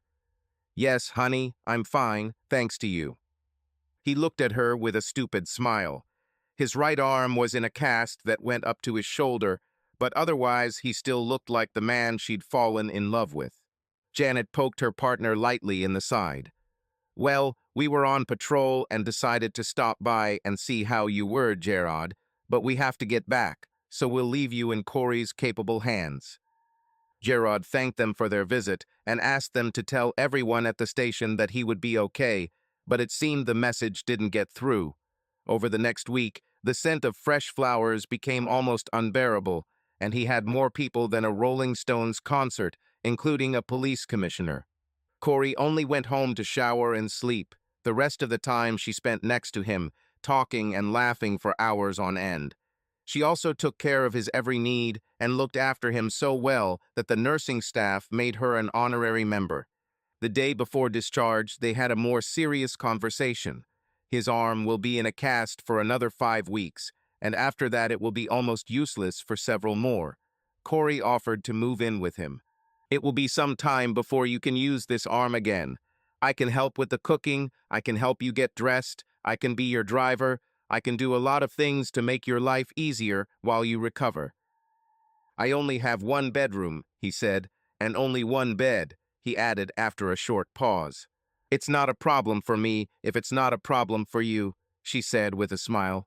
Thanks to Corey's testimony, police were able to link Tony Spinoso to the murder of Johnny Rixey. Unfortunately, there was no evidence that Vito Generici ordered the murder. 3 had already served time for their crime, so the case of the mystery woman, as the men and women of the 18th District called it, was closed. Morgan turned in his enemy, Bob Castent's, of a controlled substance. When they searched his apartment, they found enough to charge him with intent to distribute. He pleaded guilty in exchange for a reduced sentence, leaving the 3 golfers looking for a 4th for the next 3 to 5 years. Gerard Ashwood surprised himself. After his very heavy divorce, he thought it would be many years, if ever, before he was ready to give his heart to another woman again. But here he was, just a year later, standing at the altar, watching his beautiful bride walk down the aisle. Instead of her father, she was accompanied by her good friend, Morgan Johnson, and completing the circle was her friend, Bria Johnson, as maid of honor. 14 months after the wedding, Gerard was appointed commander and given his own district. Over the years, he, Corey, Bria, and Morgan became inseparable along with their children. Never forgetting or taking for granted the second chance life had given her, Corey, with the help of her husband and friends, founded a charity for lost and battered women and opened 3 shelters in Chicago. Corey sat on the edge of her bed, looking at the dress. Although 10 years had passed since that night, her memories were as vivid as if it had happened yesterday. After everything was settled, she felt terrible about ruining Bria's beautiful dress. She still had the money they gave her when she left the hospital, and she offered to pay for the dress, but Brett didn't want to hear about it. She couldn't throw it away. She found a secret place for him. Even though it wasn't necessary, every now and then Corey would pull him out from his hiding place, just to remind herself how lucky she was, and to never, ever take Gerard's love for granted. Subscribe to our channel so that your love doesn't cheat on you, and go ahead and listen to the next story, because this story is nothing compared to the next one. If you're under 18, don't even think click to the next one.